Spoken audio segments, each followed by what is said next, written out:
ಈಗ ಈ ಮಕ್ಕಳ ಸಂಬಂಧವಾಗಿ ಹಲವು ಜನರು ಬೇರೆ ಬೇರೆ ರೀತಿಯಲ್ಲಿ ಇಲ್ಲಿ ಪ್ರಾರ್ಥನೆ ಮಾಡಿದವರಿದ್ದಾರೆ. ಸಂಬಂಧ ಇದೆ ಪದಾಳ ದೇವಸ್ಥಾನಕ್ಕೂ ಕುಕ್ಕೆ ಸುಬ್ರಹ್ಮಣ್ಯ ದೇವಸ್ಥಾನಕ್ಕೂ. ಅದಕ್ಕೆ ಹೇಳಿದರು, ಇನ್ನು ಗಂಡು ಮಗುವಿನ ಸಂತಾನ ಭಾಗ್ಯ ನಿಮಗೆ ಇಲ್ಲ ಅಂತ ಹೇಳಿದರು. ಸುಬ್ರಹ್ಮಣ್ಯ ದೇವರು ಪ್ರಾರ್ಥನೆ ಮಾಡಿ ಅಂತ ಹೇಳಿದರು. ಅವರ ಮುಖಾಂತರ ಪ್ರಾರ್ಥನೆ ಮಾಡಿದೆ. 1 ವರ್ಷ ಆದಮೇಲೆ ನನಗೆ ಗಂಡು ಮಗುವಿನ ಜನನ ಆಯಿತು. ಅಷ್ಟು ದೊಡ್ಡ ಕೋಟಿಗಟ್ಟಲೆಯ ರಥ ಇಲ್ಲಿ ಬಂದು ನಿಲ್ಲಬೇಕಾದ್ರೆ ಎಷ್ಟು ಕಲೆ ಕಾರ್ಣಿಕ ಇದೆ ಅಂತೇಳಿ ಅದರಲ್ಲಿ ಗೊತ್ತಾಗ್ತದೆ. ಆ ಖುಷಿಯಿಂದಲೇ ನನಗೆ ನಿಜವಾಗಲೂ ಹುಷಾರಿಲ್ಲದವಳು ನಾನು. ಆ ಖುಷಿಯಿಂದಲೇ ಈಗ ಬರುವುದು, ನಮ್ಮ ಹತ್ತಿರದೊಂದು ದೇವಸ್ಥಾನ ಬೇಕು ನಮಗೆ ಅಂತ. ಕರಾವಳಿಯಲ್ಲಿ ಹಲವು ಪುಣ್ಯಕ್ಷೇತ್ರಗಳು ತಮ್ಮ ತಮ್ಮ ಕಾರಣಿಕ ಶಕ್ತಿಯ ಮೂಲಕ ಭಕ್ತರನ್ನು ತಮ್ಮತ್ತ ಸೆಳೀತಾ ಇದೆ. ಅಂತಹುದೇ ಒಂದು ಕ್ಷೇತ್ರಗಳ ಪೈಕಿ ಈಗ ದಕ್ಷಿಣ ಕನ್ನಡ ಜಿಲ್ಲೆಯ ಪುತ್ತೂರು ತಾಲೂಕಿನ ಉಪ್ಪಿನಂಗಡಿ ಸಮೀಪದ ಪದಾಳದಲ್ಲಿರುವಂತಹ ಶ್ರೀ ಸುಬ್ರಹ್ಮಣ್ಯ ಕ್ಷೇತ್ರ ಕೂಡ ಒಂದು.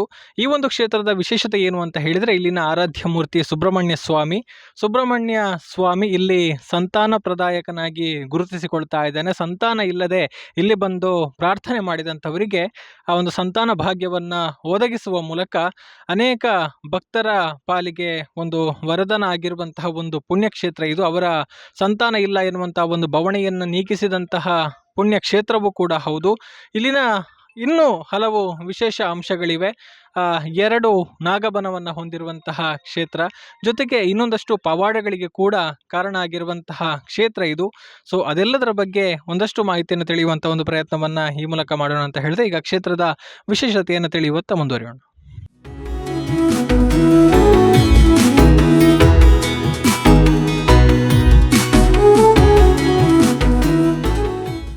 ಈಗ ನಾವು ಪದಾಳ ಶ್ರೀ ಸುಬ್ರಹ್ಮಣ್ಯ ದೇವಸ್ಥಾನದ ಆವರಣದಲ್ಲಿದ್ದೇವೆ. ಗಮನಿಸಬಹುದು ನೀವು, ಹಚ್ಚ ಹಸುರಿನ ಒಂದು ಪ್ರಕೃತಿ ರಮಣೀಯವಾದ ವಾತಾವರಣದ ನಡುವೆ ಒಂದು ಶಾಂತವಾಗಿ ನೆಲೆಸಿರುವಂತಹ ದೇವಸ್ಥಾನ. ಸುತ್ತ ಹಸಿರು ಹೊದಿಕೆಯ ನಡುವೆ ಪ್ರಶಾಂತವಾಗಿ ಇರುವಂತಹ ಒಂದು ದೇವಸ್ಥಾನ ಇದು. ಇಲ್ಲಿ ನೆಲೆಸಿರುವಂತಹ ಸುಬ್ರಹ್ಮಣ್ಯ ಸ್ವಾಮಿ ಭಕ್ತಾದಿಗಳಿಗೆ ಅವರ ಸಕಲ ಸಂಕಷ್ಟಗಳನ್ನು ನಿವಾರಿಸಿ ಅವರ ಇಷ್ಟಾರ್ಥಗಳನ್ನು ಈಡೇರಿಸುವ ಮೂಲಕ ಅವರಿಗೆ ಅಭಯವನ್ನು ಇತ್ತು ಕಾಪಾಡ್ತಾ ಇರುವಂಥದ್ದು. ಹಲವಾರು ಪವಾಡಗಳು ಕೂಡ ಇಲ್ಲಿ ಸಂಭವಿಸಿದೆ. ಮುಖ್ಯವಾಗಿ ಸಂತಾನ ಭಾಗ್ಯವನ್ನು ಕರುಣಿಸುವಂತಹ ದೇವರಾಗಿ ಇಲ್ಲಿ ಸುಬ್ರಹ್ಮಣ್ಯ ಸ್ವಾಮಿಯ ಆರಾಧನೆಯನ್ನು ಪಡಿತಾ ಇದ್ದಾರೆ. ಬಹಳಷ್ಟು ಒಂದು ಅಚ್ಚುಕಟ್ಟಾಗಿ ನಿರ್ಮಾಣಗೊಂಡಿರುವಂತಹ ದೇವಸ್ಥಾನ ಇದು. ಹಲವು ಶತಮಾನಗಳ ಒಂದು ಇತಿಹಾಸ ಕೂಡ ಇದೆ ಅನ್ನುವಂಥದ್ದು. ಸೊ ಇದೆಲ್ಲದರ ಬಗ್ಗೆ ನಾವು ಒಂದಷ್ಟು ಮಾಹಿತಿಯನ್ನು ನಿಮಗೆ ಇಲ್ಲಿನ ಪ್ರಮುಖರಿಂದಲೇ ಒಂದು ತಿಳಿಸುವಂಥ ಒಂದು ಪ್ರಯತ್ನವನ್ನು ಮಾಡ್ತಾ ಇದ್ದೇವೆ. ಸೊ ಈ ಎಲ್ಲ ವಿಚಾರಗಳ ಬಗ್ಗೆ ನಮ್ಮ ಜೊತೆಗೆ ಮಾತನಾಡೋದಕ್ಕೆ ಈ ಒಂದು ಕ್ಷೇತ್ರದ ಮುಖ್ಯಸ್ಥರಾಗಿರುವಂತಹ ಉದಯಶಂಕರ ಭಟ್ ಅವರು ಇದ್ದಾರೆ. ಅವರಿಂದ ಒಂದಷ್ಟು ಮಾಹಿತಿಯನ್ನು ತಿಳಿಯೋಣ. ಕ್ಷೇತ್ರದ ಕಾರಣಿಕ ಏನು, ಇಲ್ಲಿನ ಪವಾಡ ಶಕ್ತಿ ಏನು, ಎಲ್ಲವನ್ನು ಕೂಡ ಅವರಿಂದ ತಿಳಿಯುವಂಥ ಪ್ರಯತ್ನವನ್ನು ಮಾಡೋಣ ಅಂತ ಹೇಳ್ತಾ. ಸರ್ ನಮಸ್ತೆ. ನಮಸ್ತೆ. ಪದಾಳ ಶ್ರೀ ಸುಬ್ರಹ್ಮಣ್ಯ ದೇವಸ್ಥಾನ 10 ಹಲವು ಪವಾಡಗಳು ಕಾರಣಿಕಗಳ ಮೂಲಕ ಲೋಕಮುಖಕ್ಕೆ ಪರಿಚಯ ಆಗಿರುವಂಥದ್ದು. ಏನು ಇಲ್ಲಿನ ವಿಶೇಷತೆ ಏನು? ಇದು ಒಟ್ಟರೆ ಬಹಳ ಒಂದು 500-600 ವರ್ಷಗಳ ಹಿಂದಿನಿಂದ ಈ ದೇವಸ್ಥಾನ ಸ್ಥಾಪನೆ ಆಗಿತ್ತು. ಇಲ್ಲಿ ಒಂದು ಕದಿಕ್ಕಾರು ಬೀಡು ಅಂತ ಒಂದು ಉಂಟಿಲ್ಲಿ. ಅಲ್ಲಿ ಹಿಂದೆ ಜೈನ ಅರಸರು ಇದ್ದರಂತೆ. ಹಾಗೆ ಅವರು ಸಂತಾನ ಪ್ರಾಪ್ತಿಗೋಸ್ಕರ ಮತ್ತು ಊರಿಗೆ ಆಗಬೇಕು ಅಂತ ಹೇಳುವ ದೃಷ್ಟಿಯಲ್ಲಿ ಈ ದೇವಸ್ಥಾನವನ್ನು ರಚನೆ ಮಾಡಿದ್ದು ಅಂತ ಇಲ್ಲಿ ಅಷ್ಟಮಂಗಲ ಪ್ರಶ್ನೆಯಲ್ಲಿ ಹೇಳಿದ್ದಾರೆ. ಇದೊಂದು 100 ವರ್ಷಗಳಿಂದ ಈ ದೇವಸ್ಥಾನ ಏನು ಪೂಜೆ ಪುನಸ್ಕಾರಗಳಿಲ್ಲದೆ ಪಾಳು ಬಿದ್ದಿತ್ತಲ್ಲ. ಹಾಗೆ ಅದನ್ನು ನಂತರ ನಾವು ಈ ಜಾಗವನ್ನು ಒಂದು ಮುಸ್ಲಿಮರ ಕೈಯಿಂದ ಖರೀದಿ ಮಾಡಿದ್ದು. ಸುಮಾರು ಒಂದು 90 ವರ್ಷಗಳ ಕಾಲ ಇದು ಮುಸ್ಲಿಮರ ಸ್ವಾಧೀನದಲ್ಲಿತ್ತು. ಹಾಗಾಗಿ ಅವರು ಈ ದೇವರನ್ನು ನಂಬದ ಕಾರಣ ಇಲ್ಲಿ ಅದು ಯಾವುದೇ ಪೂಜೆ ಪುನಸ್ಕಾರ ಇಲ್ಲದೆ ಹಾಗೆ ಬಿದ್ದಿತ್ತು, ಇಲ್ಲಿ ಪಾಳು ಬಿದ್ದಿತ್ತು. ನಂತರ ಇಲ್ಲಿ ಅಷ್ಟಮಂಗಲ ಪ್ರಶ್ನೆ ಇಟ್ಟಾಗ ಅವರು ಇದು ಸುಮಾರು 500 ವರ್ಷಗಳ ಹಿಂದೆ ಸ್ಥಾಪನೆ ಆದದ್ದು. ಮತ್ತು ಇದನ್ನು ಸಾರ್ವಜನಿಕವಾಗಿಯೇ ಜೀರ್ಣೋದ್ಧಾರ ಮಾಡಬೇಕು. ಇದು ಉಪ್ಪಿನಂಗಡಿ ಗ್ರಾಮ ದೇವಸ್ಥಾನ. ಹಾಗಾಗಿ ಸಾರ್ವಜನಿಕವಾಗಿ ಜೀರ್ಣೋದ್ಧಾರ ಮಾಡಬೇಕು, ವೈಯಕ್ತಿಕವಾಗಿ ಅಲ್ಲ ಅಂತ ಹೇಳಿದರು. ಹಾಗೆ ಮತ್ತು ಇಲ್ಲಿ ಒಂದು ಅದನ್ನು ಸಾರ್ವಜನಿಕವಾಗಿ ಜೀರ್ಣೋದ್ಧಾರ ಮಾಡಬೇಕು ಅಂತ ಊರಿನವರನ್ನೆಲ್ಲ ಸೇರಿಸಿಕೊಂಡು ಅದಕ್ಕೊಂದು ಜೀರ್ಣೋದ್ಧಾರ ಸಮಿತಿಯನ್ನೆಲ್ಲ ಮಾಡಿ, ಮತ್ತು ಅಷ್ಟಮಂಗಲ ಪ್ರಶ್ನೆಯಲ್ಲಿ ಕಂಡುಬಂದ ಪ್ರಕಾರ ಧರ್ಮಸ್ಥಳದ ಮಾನ್ಯ ಡಾಕ್ಟರ್ ವೀರೇಂದ್ರ ಹೆಗಡೆಯವರ ಒಂದು ಮಾರ್ಗದರ್ಶನದಲ್ಲಿ ಅವರು ಒಪ್ಪಿಗೆ ತೆಗೊಂಡು ಮಾಡಬೇಕು ಅಂತ ಹೇಳಿದ್ದಾರೆ ಅಲ್ಲಿ. ಹಾಗೆ ಅಲ್ಲಿಗೆ ಹೋಗಿ ಅಲ್ಲಿಗೆ ಕಾಣಿಕೆ ಎಲ್ಲ ಹಾಕಿ ವೀರೇಂದ್ರ ಹೆಗಡೆಯವರನ್ನು ಭೇಟಿ ಮಾಡಿ ಆ ನಂತರ ಅವರ ಒಪ್ಪಿಗೆಯನ್ನು ತೆಗೆದುಕೊಂಡು ಇಲ್ಲಿ ಜೀರ್ಣೋದ್ಧಾರ ಕೆಲಸಗಳನ್ನು ಶುರು ಮಾಡಿದ್ದು. ಧರ್ಮಸ್ಥಳದಿಂದಲೂ ಕೂಡ ಸಾಕಷ್ಟು ಇಲ್ಲಿ ಸಹಾಯ ಎಲ್ಲ ಮಾಡಿದ್ದಾರೆ ನಮಗೆ ಜೀರ್ಣೋದ್ಧಾರ ಮಾಡಲಿಕ್ಕೆ. ಮತ್ತು ಊರಿನವರ ಸಹಾಯದಿಂದಲಾಗಿ 2009ನೇ ಇಸವಿಯಲ್ಲಿ ದೇವರ ಪುನಃ ಪ್ರತಿಷ್ಠೆ ಆಗಿ ಜೀರ್ಣೋದ್ಧಾರ ಇದು ಬ್ರಹ್ಮಕಲಶ ಕಾರ್ಯಕ್ರಮಗಳು ಇಲ್ಲಿ ನೆರವೇರಿದೆ. ಆಮೇಲೆ ಹಾಲಾಗಾಯಿತು. ಇಂದಿನವರೆಗೆ ಎಲ್ಲ ಭಕ್ತರ ಊರ ಜನರ ಸಹಕಾರದಿಂದ ಪೂಜೆ ಪುನಸ್ಕಾರಗಳು ಮತ್ತು ಉತ್ಸವಗಳು ಎಲ್ಲ ಮಾಮೂಲಿ ಪ್ರಕಾರ ನಡ್ಕೊಂಡು ಬರ್ತಾ ಇದೆ. ಅಂತೂ ವರ್ಷದಿಂದ ವರ್ಷಕ್ಕೆ ಅಭಿವೃದ್ಧಿ ಆಗ್ತಾ ಇದೆ. ಅಂತೂ ದೇವರ ಎಲ್ಲ ಭಕ್ತಾದಿಗಳ ಎಲ್ಲ ಸಂಗ್ರಹದಿಂದ ಇದು ವಂತಿಗೆಗಳಿಂದ ಪೂಜೆ ಸೇವೆಗಳಿಂದ ಈ ದೇವಸ್ಥಾನ ನಡೀತಾ ಉಂಟು ಈಗ. ಹೌದು, ಹಾಗೆ ಒಳ್ಳೆ ಕಾರಣಿಕದಿಂದಲೂ ಉಂಟು. ಕೆಲವರಿಗೆಲ್ಲ ಹಲವು ಜನರಿಗೆ ಇಲ್ಲಿಗೆ ಬಂದ ನಂತರ ಎಲ್ಲ ಉಪಯೋಗ ಆಗಿದೆ. ಅವರು ಬೇಡಿಕೊಂಡ ಪ್ರಕಾರ ಅವರಿಗೆಲ್ಲ ಸಿದ್ಧಿಯಾಗಿ ಅವರೆಲ್ಲ ದೇವಸ್ಥಾನಕ್ಕೆಲ್ಲ ಬರ್ತಾರೆ. ಈಗ ಕ್ಷೇತ್ರದ ಪ್ರಧಾನ ದೇವರ ಜೊತೆಗೆ ಪರಿವಾರ ದೇವತೆಗಳಿಗೆ ಯಾರಿದ್ದಾರೆ, ದೇವಸ್ಥಾನ ಒಳಗೆ ಹೇಗಿದೆ ತೋರಿಸ್ಬೋದು? ಹೋಗು.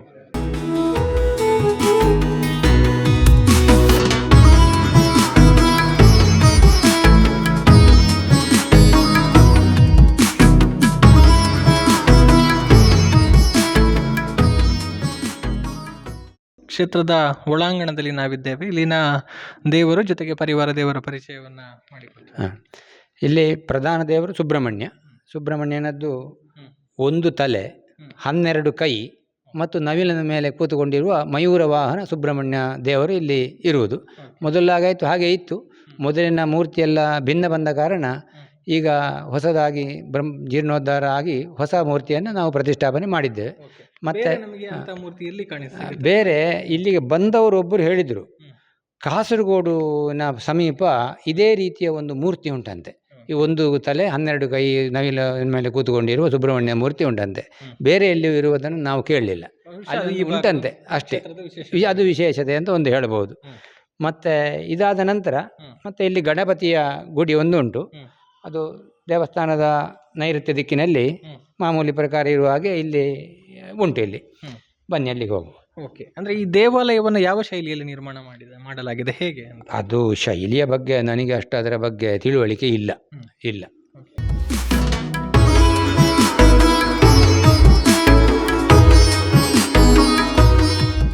ಗಣಪತಿಯ ಒಂದು ವಿಗ್ರಹ ಇರುವಂಥದ್ದು. ಈಗಿರುವಂಥ ಶಿಲಾಮಯ ಗರ್ಭಗುಡಿ ಬಹುಶಃ 2009ರಲ್ಲಿ ನಿರ್ಮಾಣ ಆಗಿರುವಂಥದ್ದು. 9ರಲ್ಲಿ ಬ್ರಹ್ಮಕಲಶ ಆದದ್ದು. ಅದಕ್ಕಿಂತ ಮೊದಲೇ ಕೆಲವೊಂದು 3-4 ಕೆಲವು ವರ್ಷಗಳಾಗಿದೆ ಎಲ್ಲ. ಅಂದರೆ ಸಾರ್ವಜನಿಕರಿಂದ ಮತ್ತು ಭಕ್ತಾದಿಗಳಿಂದೆಲ್ಲ ನಿಧಿ ಸಂಗ್ರಹ ಅದಕ್ಕೆ ಆಗಿ ಸ್ವಲ್ಪ ಎಲ್ಲರ ಪರ ಊರ ಎಲ್ಲ ಸಂಘ ಸಂಸ್ಥೆಗಳ ಎಲ್ಲ ಸಹಕಾರದಿಂದ ಈ ಶಿಲಾಮಯವಾದ ಗರ್ಭಗುಡಿಯನ್ನು ನಿರ್ಮಾಣ ಮಾಡಿದೆ. ಈಗ ಪೂಜೆಗಳೆಲ್ಲ ಹೇಗೆ ನಡೆಯುತ್ತೆ, ಯಾವಾಗೆಲ್ಲ? ಪೂಜೆಗಳಲ್ಲಿ ಬೆಳಗ್ಗಿನ ಪೂಜೆ ಮತ್ತು ಮಧ್ಯಾಹ್ನ ಪೂಜೆ ಅಂತ 2 ಹೊತ್ತು ಪೂಜೆ ಆಗ್ತದೆ. ಮತ್ತು ರಾತ್ರಿ ಪೂಜೆ ಇರುವುದಿಲ್ಲ. ಮತ್ತು ಮತ್ತು ಇಲ್ಲಿ ವಿಶೇಷವಾಗಿ ಷಷ್ಠಿ, ಸುಬ್ರಹ್ಮಣ್ಯದಲ್ಲಿ ಷಷ್ಠಿ ಆಗುವಾಗ ಮಾರ್ಗಶಿರ ಶುದ್ಧ ಷಷ್ಠಿಗೆ ಇಲ್ಲಿ ಒಂದು ವಿಶೇಷವಾದ ಪೂಜೆ ನಡೀತದೆ. ಮತ್ತು ಅದಾದ ನಂತರ ಅದು ಕುಂಭಮಾಸ 20ಕ್ಕೆ ಇಲ್ಲಿ ದೇವರ ಪ್ರತಿಷ್ಠೆ ಆದದ್ದು. ಆ ದಿವಸಕ್ಕೆ ಪ್ರತಿಷ್ಠಾವರ್ಧಂತಿ ಮತ್ತು ದೇವರ ಜಾತ್ರೆ ದರ್ಶನ ಬಲಿಯೆಲ್ಲ ಆ ಕುಂಭಮಾಸ 20ನೇ ದಿವಸ ಅಂತೂ ಮಾರ್ಚ್ 4 ಅಥವಾ 5 ಹಾಗೆ ಬರ್ತದೆ. ಅದು ಇಲ್ಲಿ ಆಗ್ತದೆ. ಮತ್ತು ಅದಾದ ಮೇಲೆ ಮೀನ ಮಾಸ 14ಕ್ಕೆ ಅದು ಇಲ್ಲಿ ದೈವಗಳಿಗೆ ನೇಮ ಆಗ್ತದೆ. ಒಟ್ಟು ದೇವಸ್ಥಾನಕ್ಕೆ ಸಂಬಂಧಪಟ್ಟಾಗ 2 ನಾಗ ಮತ್ತು 7 ದೈವಗಳಿವೆ. ಅದರಲ್ಲಿ ಕಲ್ಕುಡ, ಧೂಮಾವತಿ ಮತ್ತು ವರ್ನೆರೆ ಪಂಜುರ್ಲಿ ಅಂತ ಹೇಳುವ 3 ದೈವಗಳಿಗೆ ನೇಮ ಆಗ್ತದೆ. ಅದು ನೇಮ ಆಗುವುದು ಈ ದೇವಸ್ಥಾನದಿಂದ ಸುಮಾರು 1.5 ಕಿಲೋಮೀಟರ್ ದೂರದಲ್ಲಿ ಮಾತಾರಿ ಗುಡ್ಡೆ ಅಂತೇಳಿ ಒಂದು ಎತ್ತರದ ಗುಡ್ಡ ಉಂಟು. ಆ ಗುಡ್ಡದಲ್ಲಿ ನಮ್ಮ ಕಲ್ಕೊಡ ಮಂಟಪ ಇದು ಉಂಟು. ಮತ್ತೊಂದು ಕಲ್ಲುರುಟಿಯ ಒಂದು ಕಟ್ಟೆ ಇದೆ. ಅದನ್ನು ಕೂಡ ಶಿಲಾಮಯವಾಗಿ ನಾವಿಲ್ಲಿ ನಿರ್ಮಿಸಿದ್ದೇವೆ. ಮೊದಲು ಬರೀ ಕೆಂಪು ಕಲ್ಲಿನಲ್ಲಿ ಕಟ್ಟಿದ ಒಂದು ಕಟ್ಟೆ ಇತ್ತಲ್ಲಿ ಮೊದಲೇ. ಹಾಗೆ ಇಲ್ಲಿಂದ ದೇವಸ್ಥಾನದಿಂದ ಭಂಡಾರ ಹೋಗಿ ಅಲ್ಲಿ ದೈವಗಳ ನರ್ತನ ಸೇವೆ ಅಲ್ಲಿ ಮಾತಾರಿಗುಡ್ಡೆಯಲ್ಲಿ ಆಗ್ತದೆ. ಮತ್ತು ಮಾತಾರಿಗುಡ್ಡೆ ನರ್ತನ ಸೇವೆ ಮುಗಿದ ನಂತರ ಆ ದೈವ ಇಲ್ಲಿಗೆ ಬಂದು ದೇವರ ದರ್ಶನ ಮಾಡಿದ ನಂತರ ದೈವ ಬಿರಿಯುವುದು. ಇಲ್ಲಿ ಮಾಮೂಲಿ ಕ್ರಮ ಇಲ್ಲಿ ಹಾಗೆ ಆಗಬೇಕು ಅಂತ ಅಷ್ಟಮಂಗಲ ಪ್ರಶ್ನೆಯಲ್ಲಿ ಹೇಳಿದ್ರು. ಅದೇ ರೀತಿ ಆಗ್ತದೆ.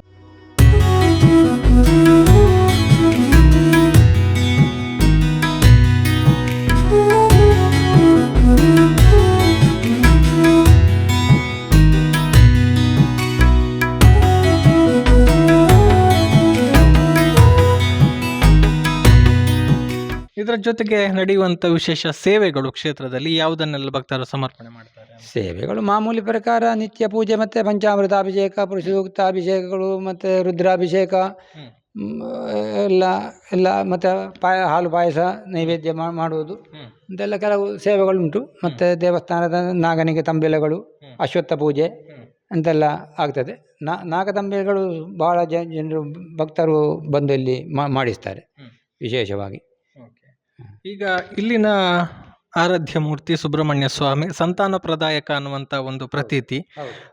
ಬಹುಶಃ ಇದಕ್ಕೆ ಭಕ್ತರು ಹೇಗೆ ಹರಕೆಯನ್ನು ಹೇಳಿಕೊಳ್ತಾರೆ ಮತ್ತು ಅದನ್ನು ಹೇಗೆ ತೀರಿಸ್ತಾರೆ, ಹೇಗೆ ಅದನ್ನು ಕೊಡುವಂಥದ್ದು ಅನ್ನುವಂಥದ್ದು? ಇಲ್ಲಿ ಒಟ್ಟಾರೆ ಇಲ್ಲಿ ಸಂತಾನಕ್ಕೋಸ್ಕರವೇ ಇಲ್ಲಿ ಇದನ್ನು ಈ ದೇವಸ್ಥಾನವು ಜೈನ ಅರಸರು ಮಾಡಿದ್ದು ಅಂತ ಹೇಳಿ ಅಷ್ಟಮಂಗಲ ಪ್ರಶ್ನೆಯಲ್ಲಿ ಹೇಳಿದ್ದಾರೆ. ಹಾಗೆ ಇಲ್ಲಿ ಹಲವು ಜನರು ಸಂತಾನಕ್ಕೋಸ್ಕರ ಇಲ್ಲಿ ಬಂದು ದೇವರಲ್ಲೆಲ್ಲ ಪ್ರಾರ್ಥನೆ ಮಾಡಿ ವಿಶೇಷ ದೇವರಿಗೆ ಪೂಜೆ ಎಲ್ಲ ಮಾಡಿಸಿ ಹೋಗಿ ಪ್ರಾರ್ಥನೆ ಮಾಡಿದವರಿದ್ದಾರೆ. ಹಾಗೆ ಅದು ಈ ಊರಿನವರಿಗೂ ಕೆಲವರಿಗೆ ಆಗಿದೆ ಸಂತಾನ. ಅದೇ ರೀತಿಯಲ್ಲಿ ಇದು ಪರ ಊರಿನವರು ಕೂಡ ಹಲವು ಜನರು ಇಲ್ಲಿಗೆ ಬಂದು ಸೇವೆ, ಅಥವಾ ಕೆಲವು ಜನರು ಅಂಚೆ ಮೂಲಕವಾಗಿ ನಮಗೆ ತಿಳಿಸಿ, ಫೋನ್ ಮೂಲಕ ತಿಳಿಸಿ ಹಣ ಕಳಿಸಿ ಪ್ರಸಾದ ಎಲ್ಲ ತಗೊಂಡು ಮತ್ತೆ ಮಕ್ಕಳಾದ ಮೇಲೆ ಇಲ್ಲಿಗೆ ಮಗುವನ್ನು ಕೂಡ ಕರ್ಕೊಂಡು ಬಂದು ಇಲ್ಲೆಲ್ಲ ಸೇವೆ ಸಲ್ಲಿಸಿ ಹೋದವರು ಇದ್ದಾರೆ. ಹೌದು. ಆಮೇಲೆ ಕ್ಷೇತ್ರದಲ್ಲಿ ಇನ್ನೊಂದು ವಿಶೇಷತೆ ಇದೆ, ಅಂದರೆ ಬಹುಶಃ 2 ನಾಗಬನಗಳಿದೆ ಅನ್ನುವಂಥದ್ದು. ಇದು ಯಾವ ಕಾರಣಕ್ಕಾಗಿ, ಇದರ ಹಿನ್ನೆಲೆ ಏನು? ಅದು ಒಂದು ಸುಬ್ರಹ್ಮಣ್ಯದಿಂದ ನಾಗರೂಪದಲ್ಲಿ ಸುಬ್ರಹ್ಮಣ್ಯನನ್ನು ತೆಕೊಂಡು ಬಂದು ಇಲ್ಲಿ ಪ್ರತಿಷ್ಠಾಪನೆ ಮಾಡಿದ್ದು ಅಂತ ಅಷ್ಟಮಂಗಲ ಪ್ರಶ್ನೆಯಲ್ಲಿ ಹೇಳಿದ್ದಾರೆ. ಹಾಗೆ ಆ ಸಂಬಂಧವಾಗಿ ಒಂದು ನಾಗ ಪ್ರತಿಷ್ಠೆಯನ್ನು ಮಾಡಿದೆ. ಅದು ಮೊದಲು ಕೂಡ ಆ ರೀತಿ ನಾಗ ಪ್ರತಿಷ್ಠೆ ಇತ್ತು, ಜೀರ್ಣೋದ್ಧಾರ ಆಗಲಿಕ್ಕೆ ಮೊದಲೇ ಜೀರ್ಣವಾಗಿದ್ದ ಕಾಲದಲ್ಲಿ. ಅದೊಂದು ಅಶ್ವತ್ಥ ಕಟ್ಟೆ ಸಮೀಪ ಇತ್ತು ಅಂತ ಹೇಳಿ, ಅಶ್ವತ್ಥ ಮರ ಎಲ್ಲ ನಾವು ಬರುವಾಗಲೂ ಅದು ಇಲ್ಲಿ ಎಲ್ಲೋ ಒಟ್ಟು ಬಿದ್ದು ಹೋಗಿತ್ತು ಆ ಮರ. ಹಾಗೆ ಬೇರೆ ಅಶ್ವತ್ಥ ಕಟ್ಟೆ ಮಾಡಿ ಅಶ್ವತ್ಥ ಮರದ ಅಡಿಯಲ್ಲಿ ಒಂದು ದೇವಸ್ಥಾನದ ಪೂರ್ವ ಭಾಗದಲ್ಲಿ ಒಂದು ನಾಗನ ಕಟ್ಟೆ ಮಾಡಿದೆ.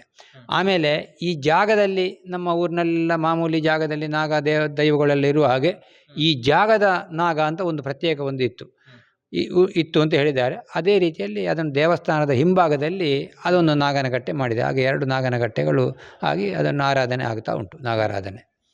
ಸರಿ.